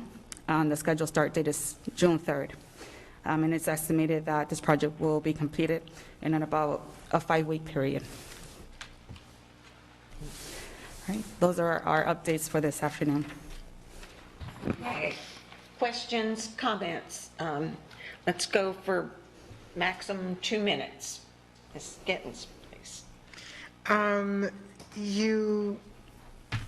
This is probably not to you guys, so let me ask this about the Tice elevator. Is it usable now? Yes. This is just upgrading it to make it better? Yes. Mm-hmm. Because every time the system goes down, we have contractors that we send out to get the elevator back up and running. So what happens with the elevator is because it has a 2-piston system, there's an imbalance that happens, so it causes the elevator to get stuck. So we're going to convert it from that dual piston to a single piston system to avoid those imbalances. Okay. I don't think it gives me much, what can I say, wanting to go to Tice and get in the elevator until you get this done. It's kind of tricky. I know you got to tell us about it, but you're also telling people, don't get on the elevator in Tice. The other thing, and this is future, and I can get an answer for it, but when I look, for example, on slide 27, and they were talking about J. Collin English, and it was talking about renovation of the floors. But when you go to the Change for Change page and look up J. Cullen English, that 850 is not there. And I don't know if we're behind or what. And if it's a renovation, is that not possibly a sales tax, or is part of it sales tax? What would make it really easier is if on that slide that says J. Cullen English, 850,000, underneath in parentheses is something sales tax, the portion, or a percentage. I'm just saying for clarity, and then the ugly word transparency, to be able to see it in one place, and then we tell people to go to the page and look it up on Change for Change, and if you don't see it corresponding, it creates questions. Yes, we can definitely include those with our presentations. Thank you. Okay. Mrs. Jordan? First of all, I would like to tell both of you, thank you for everything that you do, appreciate it, and your crews. I saw the playground at Pelican. The kids seem like they're ready to get on there, so that was exciting. We're, bright, they need bright right now. So thank you for that. Thank you for the bathrooms, because we had the young man who came and talked about the bathroom at a school. Yes. So he knows that we are hearing him, and we're doing that, so that's a good thing. And then when we were talking about trip hazards for one of the schools, I recall, gosh, it's probably been 6 months ago when I believe it was Sunrise Sunshine in Lehigh were speaking on the same thing, and I didn't see their name on here, that they were having issues with their carpet and people tripping over that all the time. What we'll do is we'll look into it based off of our work order system. How we address that is if it was a trip hazard and was recognized through SREF, we run a query, and that's part of what we get graded on in maintenance is our ability to complete those SREF work orders in a timely fashion. I'll make a mental note of it, and I'll check and see if it's on our SREF file. If it has been noted in SREF, we'll complete it and close that work order out. If not, we'll get with the SREF officer or worker that's in that area, get it noted on the SREF that we have corrected that issue and to pull it off. Thank so you. We'll look into that school. No, I appreciate that. Thank you, ma'am. Is that it? Okay, Ms. Yes, thank you. The playgrounds, are they ADA compliant? Yes, they need to be. That's one of the things that we work with Safety Department on. We have to make sure that we're working as a district on a standard model for the K through 2, 2 to 5 age groups. We're also, with that standardized, trying to figure out what's the best model for the different facilities to make sure there's equity amongst all the sites. And as part of the safety piece, they have to, we have to be in compliance. So that is taken into consideration. Yep, thank you. My pleasure. And just for a little note, a side note on that risk management piece would be part of that as well, and kind of making sure we have that, and as well as the trip thing. So I have a question I didn't see, and I don't know if this is in your wheelhouse, the rubberized tracks at schools that are being refurbished. Can we get an update on that the next time y'all come? Yes, Thank we can you. do that. Because I know that there's community members that are concerned over that. And then, thank you, Ms. Gittens, for bringing up the what sales tax and what's not and where it's coming from. That's actually really beneficial, so thank you. That's it, thank you. Thank you. Okay, other questions? Just say thank you. Good to see you. Thank you. We Likewise. appreciate all of you as well. Ms. Patrica? Sorry, just wanted to say one more I thing. have no questions, thank you. Sorry about Okay. Barbara had something to say. Yeah. Yes, I'm sorry, go I'm ahead. sorry. I just wanted to add, it's okay to go into the elevators at Tice Elementary. We do have monitoring phone systems there. I think you need to have that on tape, okay? So that's good. Thank you, thank you. All right, thank you. Thank you for your presentation. Thank you. Okay. That's cute. Ziba. Mine's just real quick. We just wanted to update you on 2 community meetings we're having for projects that are upcoming. December 6th, VPAA from 5:30 to 6:30 at the library, or at the cafeteria at the Veterans Park campus. And then Wednesday, December 8th, about J with the Lambs expansion, also from 5:30 to 6:30, and that's at the Lambs cafeteria. That coincides with the naming of J. We will be opening up, as was in your board update last week, we are opening up the naming suggestions in the survey that we always do. I'm pulling up my calendar on this. Could you, I'm sorry, Madam Chair, can you please repeat those dates and times for the two? Yeah, December 6th is VPAA from 5:30 to 6:30 at their cafeteria. And December 8th from 5:30 to 6:30 at the Lamb's cafeteria is for J and the Lamb's expansion. About the Lamb's expansion? The new wing. Oh, okay. And I'm sorry, and so are these on the district, on the calendar that appears on the website? I believe they were put there. Lizette is nodding her head, so yes, they are there. Yeah, and so I just wanted to throw that out there too, in case any of you are looking for any of this information about upcoming public meetings, et cetera. I'm sorry, go ahead. So just a quick on the naming of J. The survey will open on December 3rd. It'll be open through the 10th. At the meeting, we will have ability for people to provide their names who are attending the meeting. We'll also have a big board like we did when we did Gateway High School's presentation, that people can put little sticky notes with their names. Those will also be captured into our system. We will have the ad hoc committee meeting sometime the week of the 13th of December. We will bring back to you on January 11th the top names of this campus, and then we will ultimately select the final name in February, at the end of February, after we go out for a second survey with the top names. So. Okay, so. And if you, just like when we came and talked to you about the naming of J, if you have names of people that you would like to be included on the committee, please send the names to Lauren or I, and we'll make sure that we reach out to those people. Okay, and you got a question, Ms. Gittens? Yes, I'm a little confused. So the closing of the survey for the naming of J is 12/3. When is the meeting? No, the opening of the survey. Opening is on 12/3. The closing is on 12/10, after the meeting. And the meeting is? 12/8. Okay, thank you. Anybody else? Question, comment? Okay. Ms. Jordan and then Ms. It's real quick. You brought up the calendar. I don't see it on the calendar, so Yeah, I'm not sure I was just about to look. if it is on there, or where they would find it. I was not the one who put it No, there. I I was didn't informed that it would be. Yeah.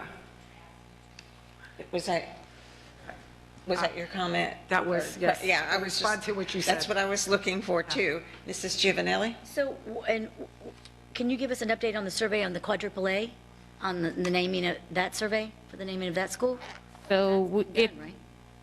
at the moment, we have done the committee meeting, and we have held off on bringing back the subsequent names to you based on your decision that you will make on whether or not that campus moves forward. So right now, it's in a holding pattern. But do we have the results from the survey? We do. We have the results of the survey. We have reviewed the results of the survey with the committee. We were scheduled to bring, I think you're having a hard time hearing me since I'm the only one sitting here.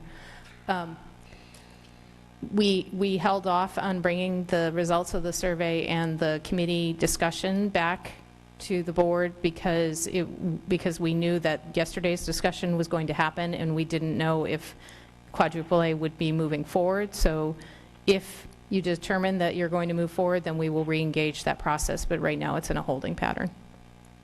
Okay. Okay, go ahead.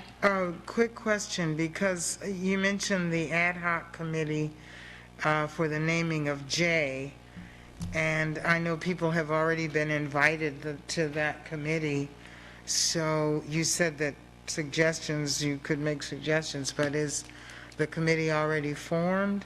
I'm not sure about that one. So there are people that we standardly reach out to, community groups, people from local governments, things like that, that are always asked to participate.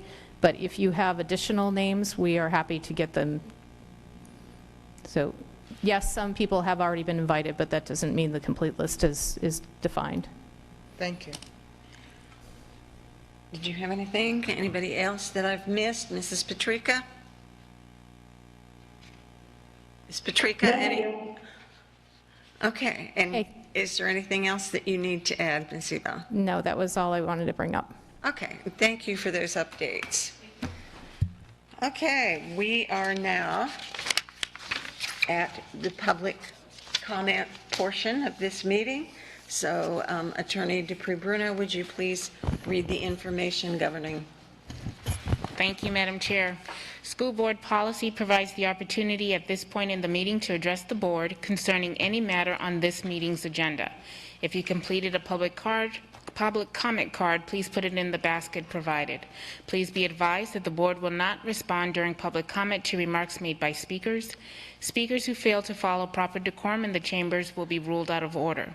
Any speaker continuing with such remarks will be required to relinquish the microphone per Board Policy 1.11 and may be removed from the chambers, and there will be one warning. Per Board Policy 1.11, the time per speaker is 3 minutes. You will find a countdown on the big screen in the front of the room. Once your time has elapsed, the microphone will automatically shut off. Please state your name when you approach the microphone. I will call you 5 speakers at a time. Madam Chair, there are 5 speakers.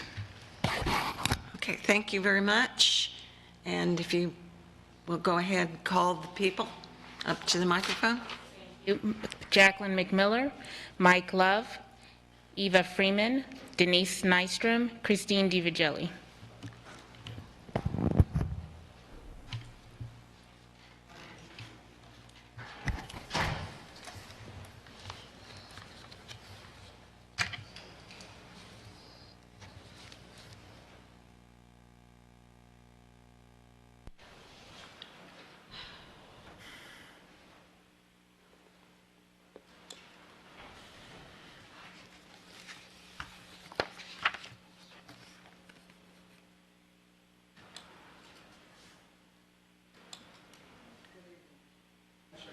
Nope, it's not on. And wait for the clock as well, Ms. McMiller.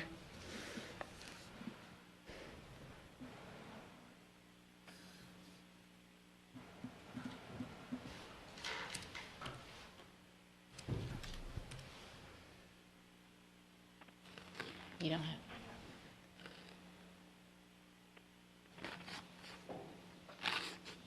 I hear something.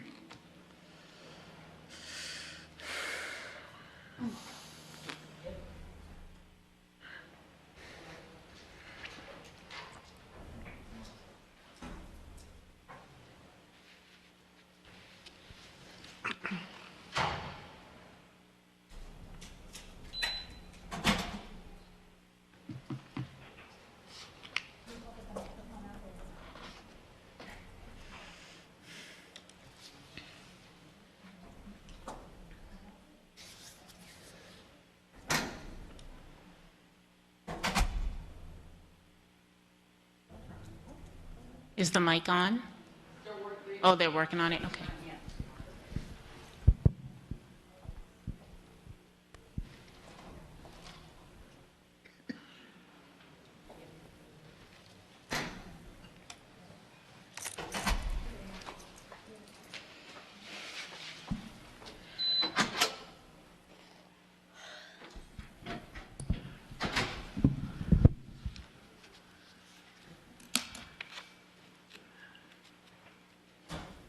Good evening. My name is Jacqueline McMiller. I am a representative with the NAACP on the redistricting process.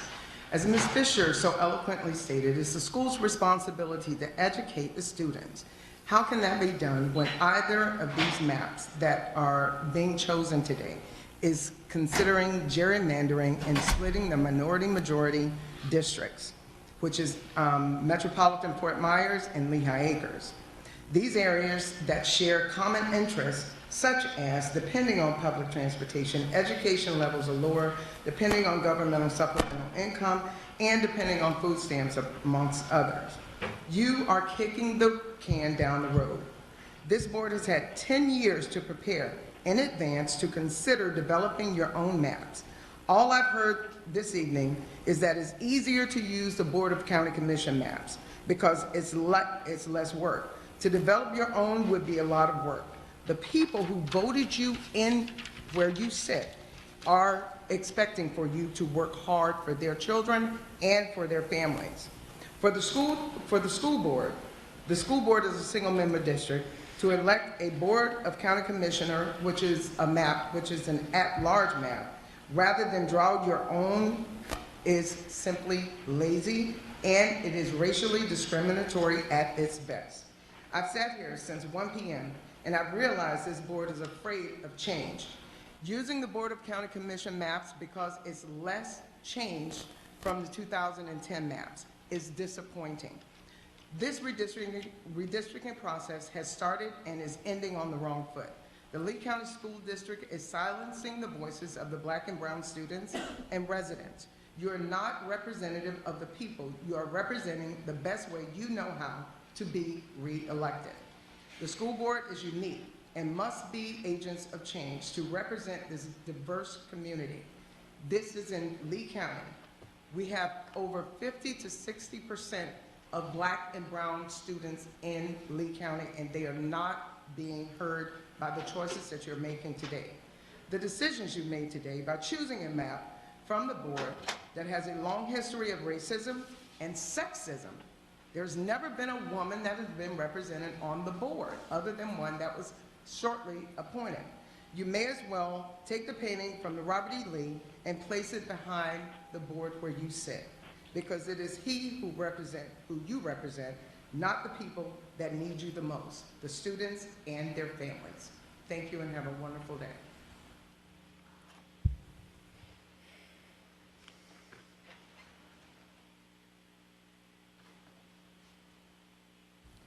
Good evening. My name is Mike Love. I'm the co-chair of the Redistricting Committee for the NAACP. You had an opportunity to draw your own map. You didn't. The cool kids in the county chose map 5 and 7. And it seems as if the cool kids in the Lee County School District, they chose map 5 and 7. Lee County Board of Commission vote at large, the Lee County School Board is single-member district. Lee County Map 5 denies meaningful representation for voters of color in Lee County. They ignore the opportunity to create a minority-majority district.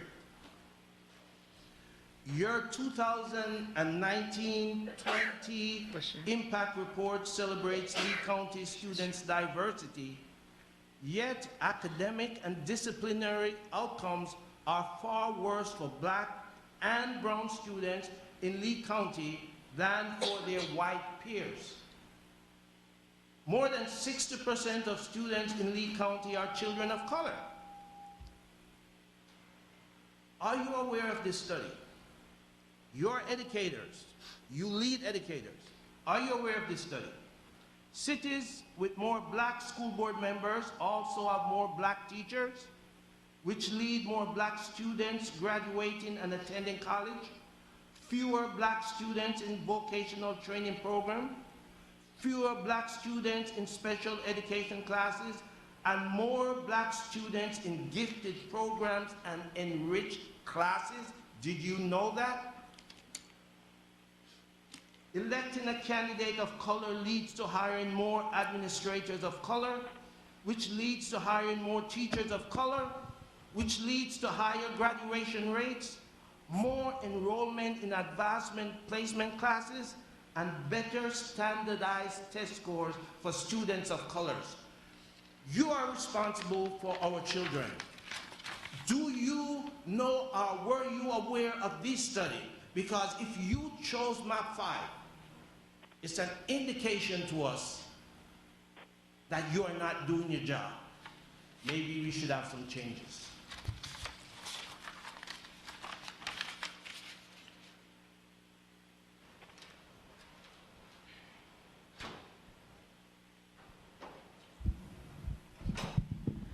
Christine DiVigili. In regards to redistricting, I certainly hope you're listening to the public. What does the community want from you? What are you not listening to? Please ask yourselves that question. It sounds like the community wants you to go against the grain by doing something different. Will you listen and reconsider drawing your own map? We'll see. While I can appreciate the presentation from Mr. Newland and his team, I certainly hope the board isn't seriously considering this plan.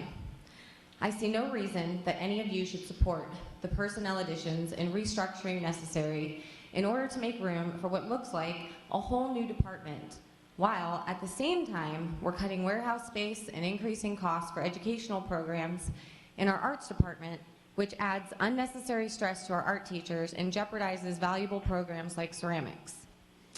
And that last one is that I adamantly disagree with Spiro's proposal today and ask the board to instead consider an administrative hiring freeze until the current shortages are resolved with the teachers and support staff. I feel like this should be an easy decision. In fact, this is something I teach my children all the time, the difference between needs and wants. We need teachers. We need bus drivers. We need paraprofessionals. We want principal coaches. We do not need them. I'm actually kind of amazed that we're even discussing this.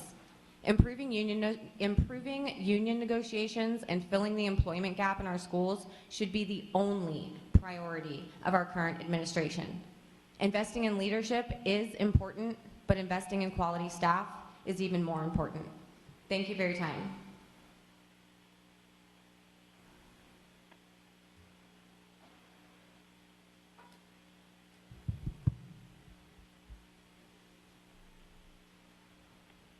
Denise Nystrom.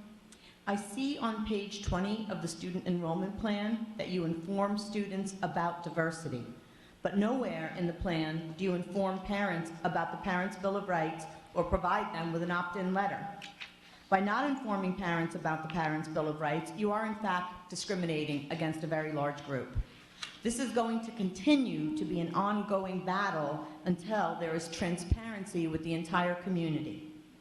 Also, with regard to the enrollment plan, if students from San Carlos want to attend the Estero schools, how is the number of students determined? It wouldn't seem logical that you would allow any more than 100% capacity in any one of those 3 schools. Regarding the capital projects, the district should never purchase portables again. This has put particular schools in the position that they cannot get state approval for building a new school. Yesterday, many board members, oops, no, that's later, sorry. And where is that auditor? Is the district hiding indiscretions? An auditor is beyond overdue. Get the auditor.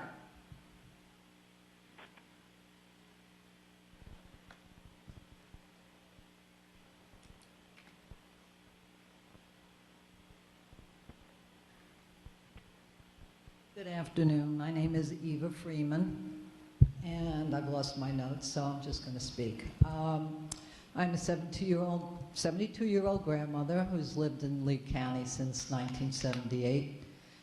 I have the distinction of being a co-founder of the Lee County Schools District Advisory Council many years ago. Also have been a member and past chair of the Public Schools Foundation for Lee County. Was a former teacher. So I was here today to get an education. For years I have was engaged and knew every one of the school members very well, all the superintendents past, but I really have not been very much engaged since I became a grandmother, I don't know how long ago, 20 years ago.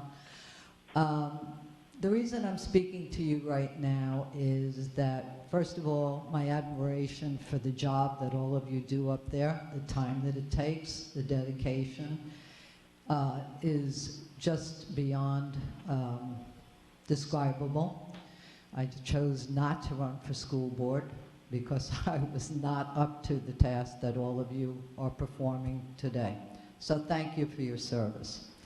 I will say, one of the other reasons I came is to get to know the school board members somewhat individually, how they work, how they react, and I got well educated on that today, so thank you. The last part of this is that as a member of the community and someone extremely interested in our children and their futures, I must say that I am woefully inadequate of knowledge and education regarding your individual opinions on matters that are very critical today, such as, do we teach CRT? Are we going to continue gifted and AP programs in Lee County?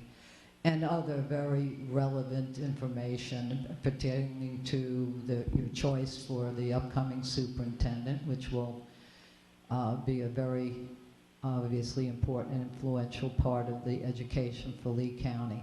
So I'm going to ask you to somehow provide the community the information regarding your individual thoughts and choices regarding these very important issues.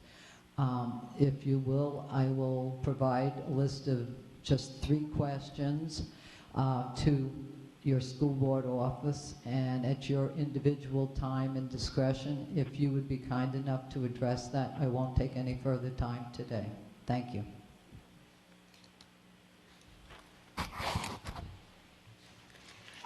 Okay, and that concludes the public comment portion. All right, that leads us to our last part of this meeting, which will be board member comments. I'm going to say that one more time, we've had a briefing meeting that has been loaded with a lot of information and a lot of commentary, which is important for us to discuss at the dais. That said, we do have a student performance starting at 5:45, and they're going to need some setup time. So I ask you to please be as brief as possible with your comments. Let's say no more than 5 minutes for this portion. So, Mrs. Patrica, can we start with you, Thank you. I please? have no comments. Okay. Let's go with Ms. Jordan. Okay, I just wanted to share, give you an update regarding the superintendent search. We all have our timeline regarding that. So the next step will be January 4th, 2022. It's a workshop, and that will, the need will be, let's see, 4 to 5 hours, minimum of 5 hours. So we were looking at 9 to 12 with lunch, and then a 1 to 3 coming back on that. The next step we would be the January 10th, which is a workshop to interview candidates, and then, see, according to the proposed schedule, we will already have the workshop scheduled in a PM, so due to limited time. So we'll be doing, and I'm reading my own notes, so I apologize. We will be interviewing candidates, so depending upon how many candidates we decide to bring back after our January 4th workshop, we may have 1 or 2 days for that, as far as interviewing candidates, and that will be the first round. And then we're closed on the 17th, which was on our original scheduled time, but because the district is closed, we're going to need to change that date. And so far from the conversation that I had with them yesterday, we've had quite a few applicants that have put in for the position. So as we get more information, we will, I know they're trying to figure out the logistics as far as how do we interview people through Zoom and keep it private so the other ones are not seeing it. So that's what they're working on right now, and they will let us know on that matter. And that's my comments for right now.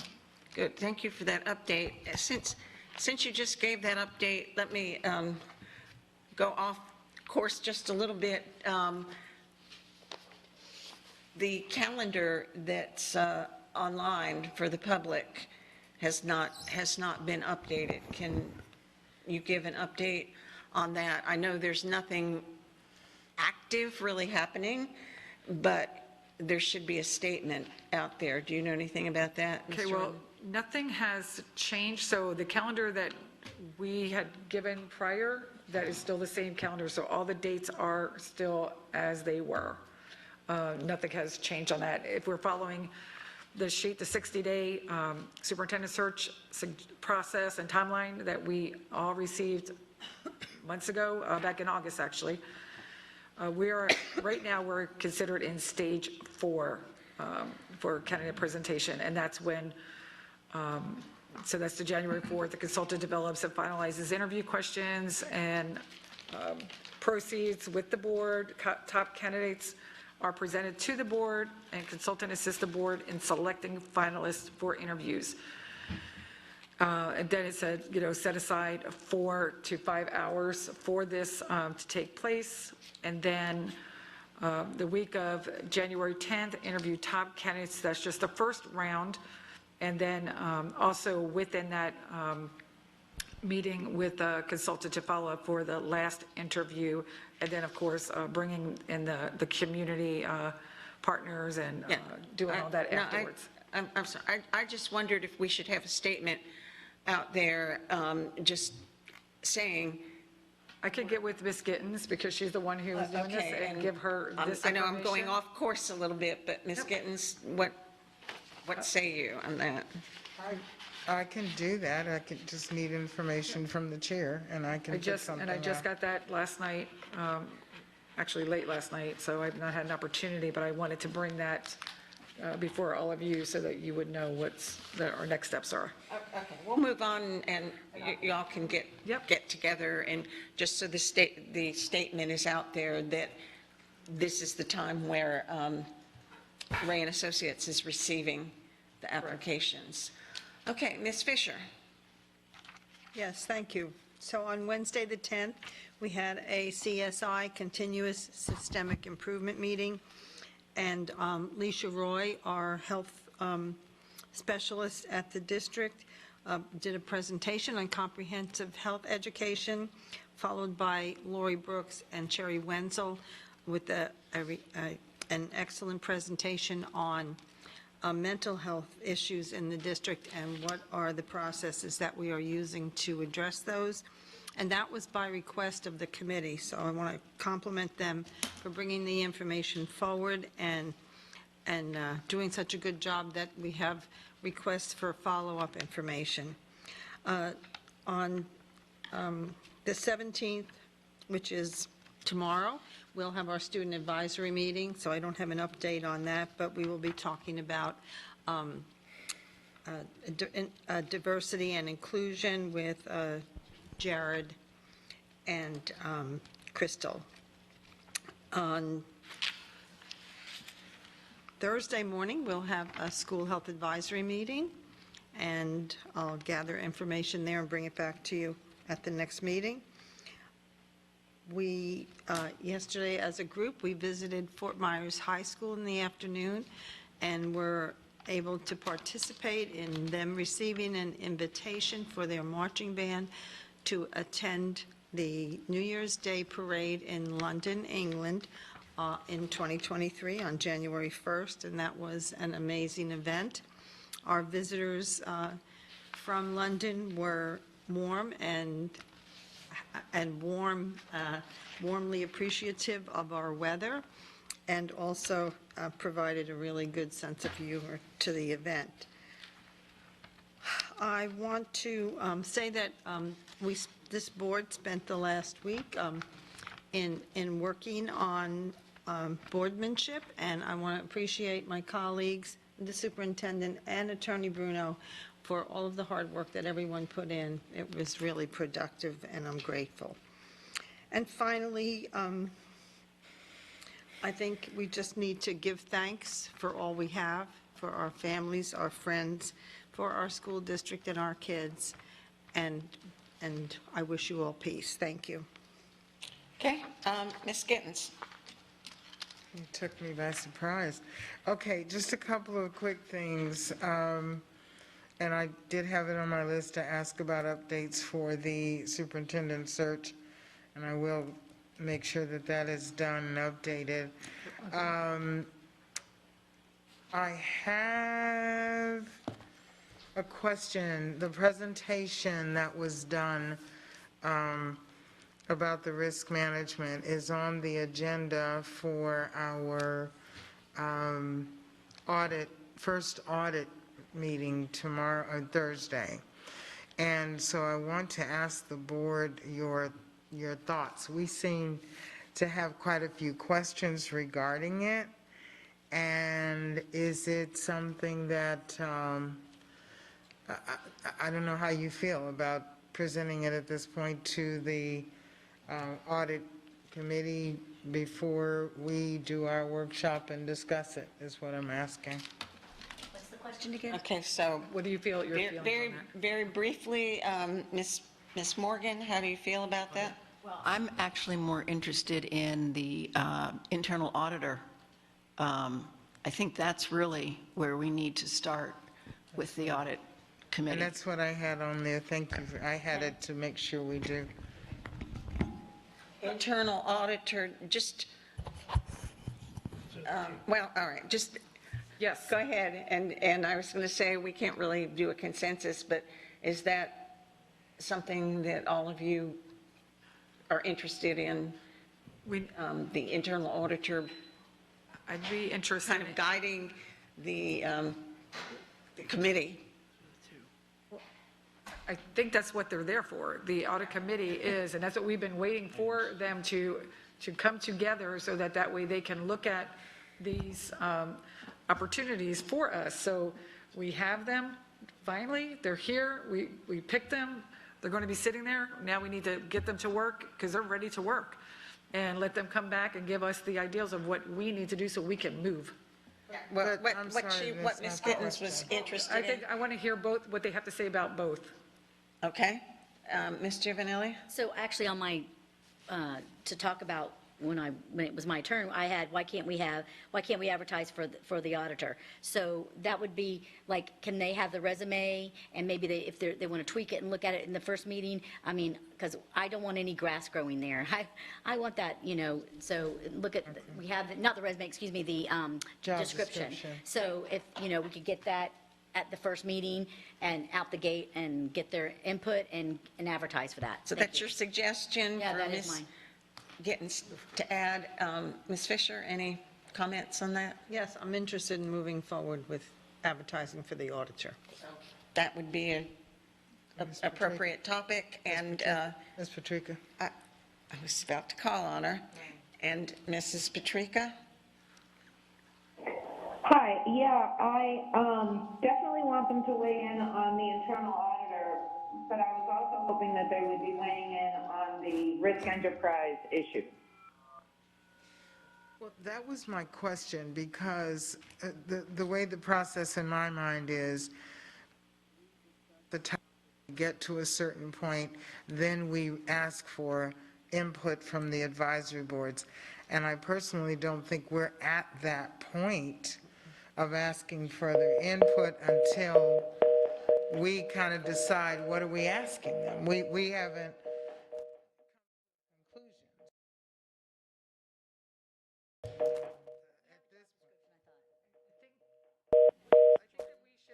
Make sure that, give that to them, because the people that we chose to sit on this committee are the experts.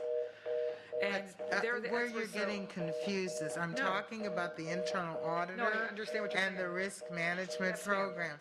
And there's a lot on that agenda. I can't hear anything you're saying. Yeah, let's. There's a lot on the agenda. Somebody taking care of this? Okay, great. You know what, because Can I just finish this real quick, because it's let me just say this. I heard different opinions on this, so you're the liaison, so I would say use your judgment on it, because you've heard every opinion. Right. The first meeting Thursday is going to be pretty full with a lot of different things. So my suggestion is, our most urgent piece is that internal auditor. And I personally, as the liaison, would like to hear more from them about that than I would about a topic, risk management, that is not as urgent. So that's what I'm asking. I've heard, we need to, I know, we need to move on. You're the liaison. I think you're the best person to judge that, and you can actually ask them for their input, give them the ideas and ask them, because we absolutely have to stop in 10 minutes to get the band in here to set up. Go ahead. Did you have any other things? You can go on. Okay. Ms. Giovanelli. Well, just real quick, I'll try to be real quick. Regarding Ms. McMiller and the gentleman that spoke, I would just wanted to comment on things that they said, that the board, we had a discussion at the last meeting prior to, and there was two of us that wanted to talk about and have a discussion regarding the boundaries and us drawing our own boundaries and our own lines, but the board voted to go with one of the maps from the BOCC. So that's where the board's made that decision. So that's kind of where at that stage. So I just wanted to, thank them for coming today and let them know that, it was a discussion. Maybe something we can bring up with the redistricting, or the 7 single-member districts conversation at workshop. So I just wanted to let them know that. I just wanted to I had my pins on today from the Fort Myers High School band, and they're going to London in 2023, and we got to see them in action yesterday, and that was really a joy and a treat, and I hope we could do more of that, because that actually puts everything in perspective of why we're here and what we're doing. And putting the students in the forefront, and that's what's most important. I visited Ida Baker High School and Gulf Middle last Monday, and that was a treat, because I haven't been in schools really for a while because of the pandemic, and wanted to respect everyone regarding that.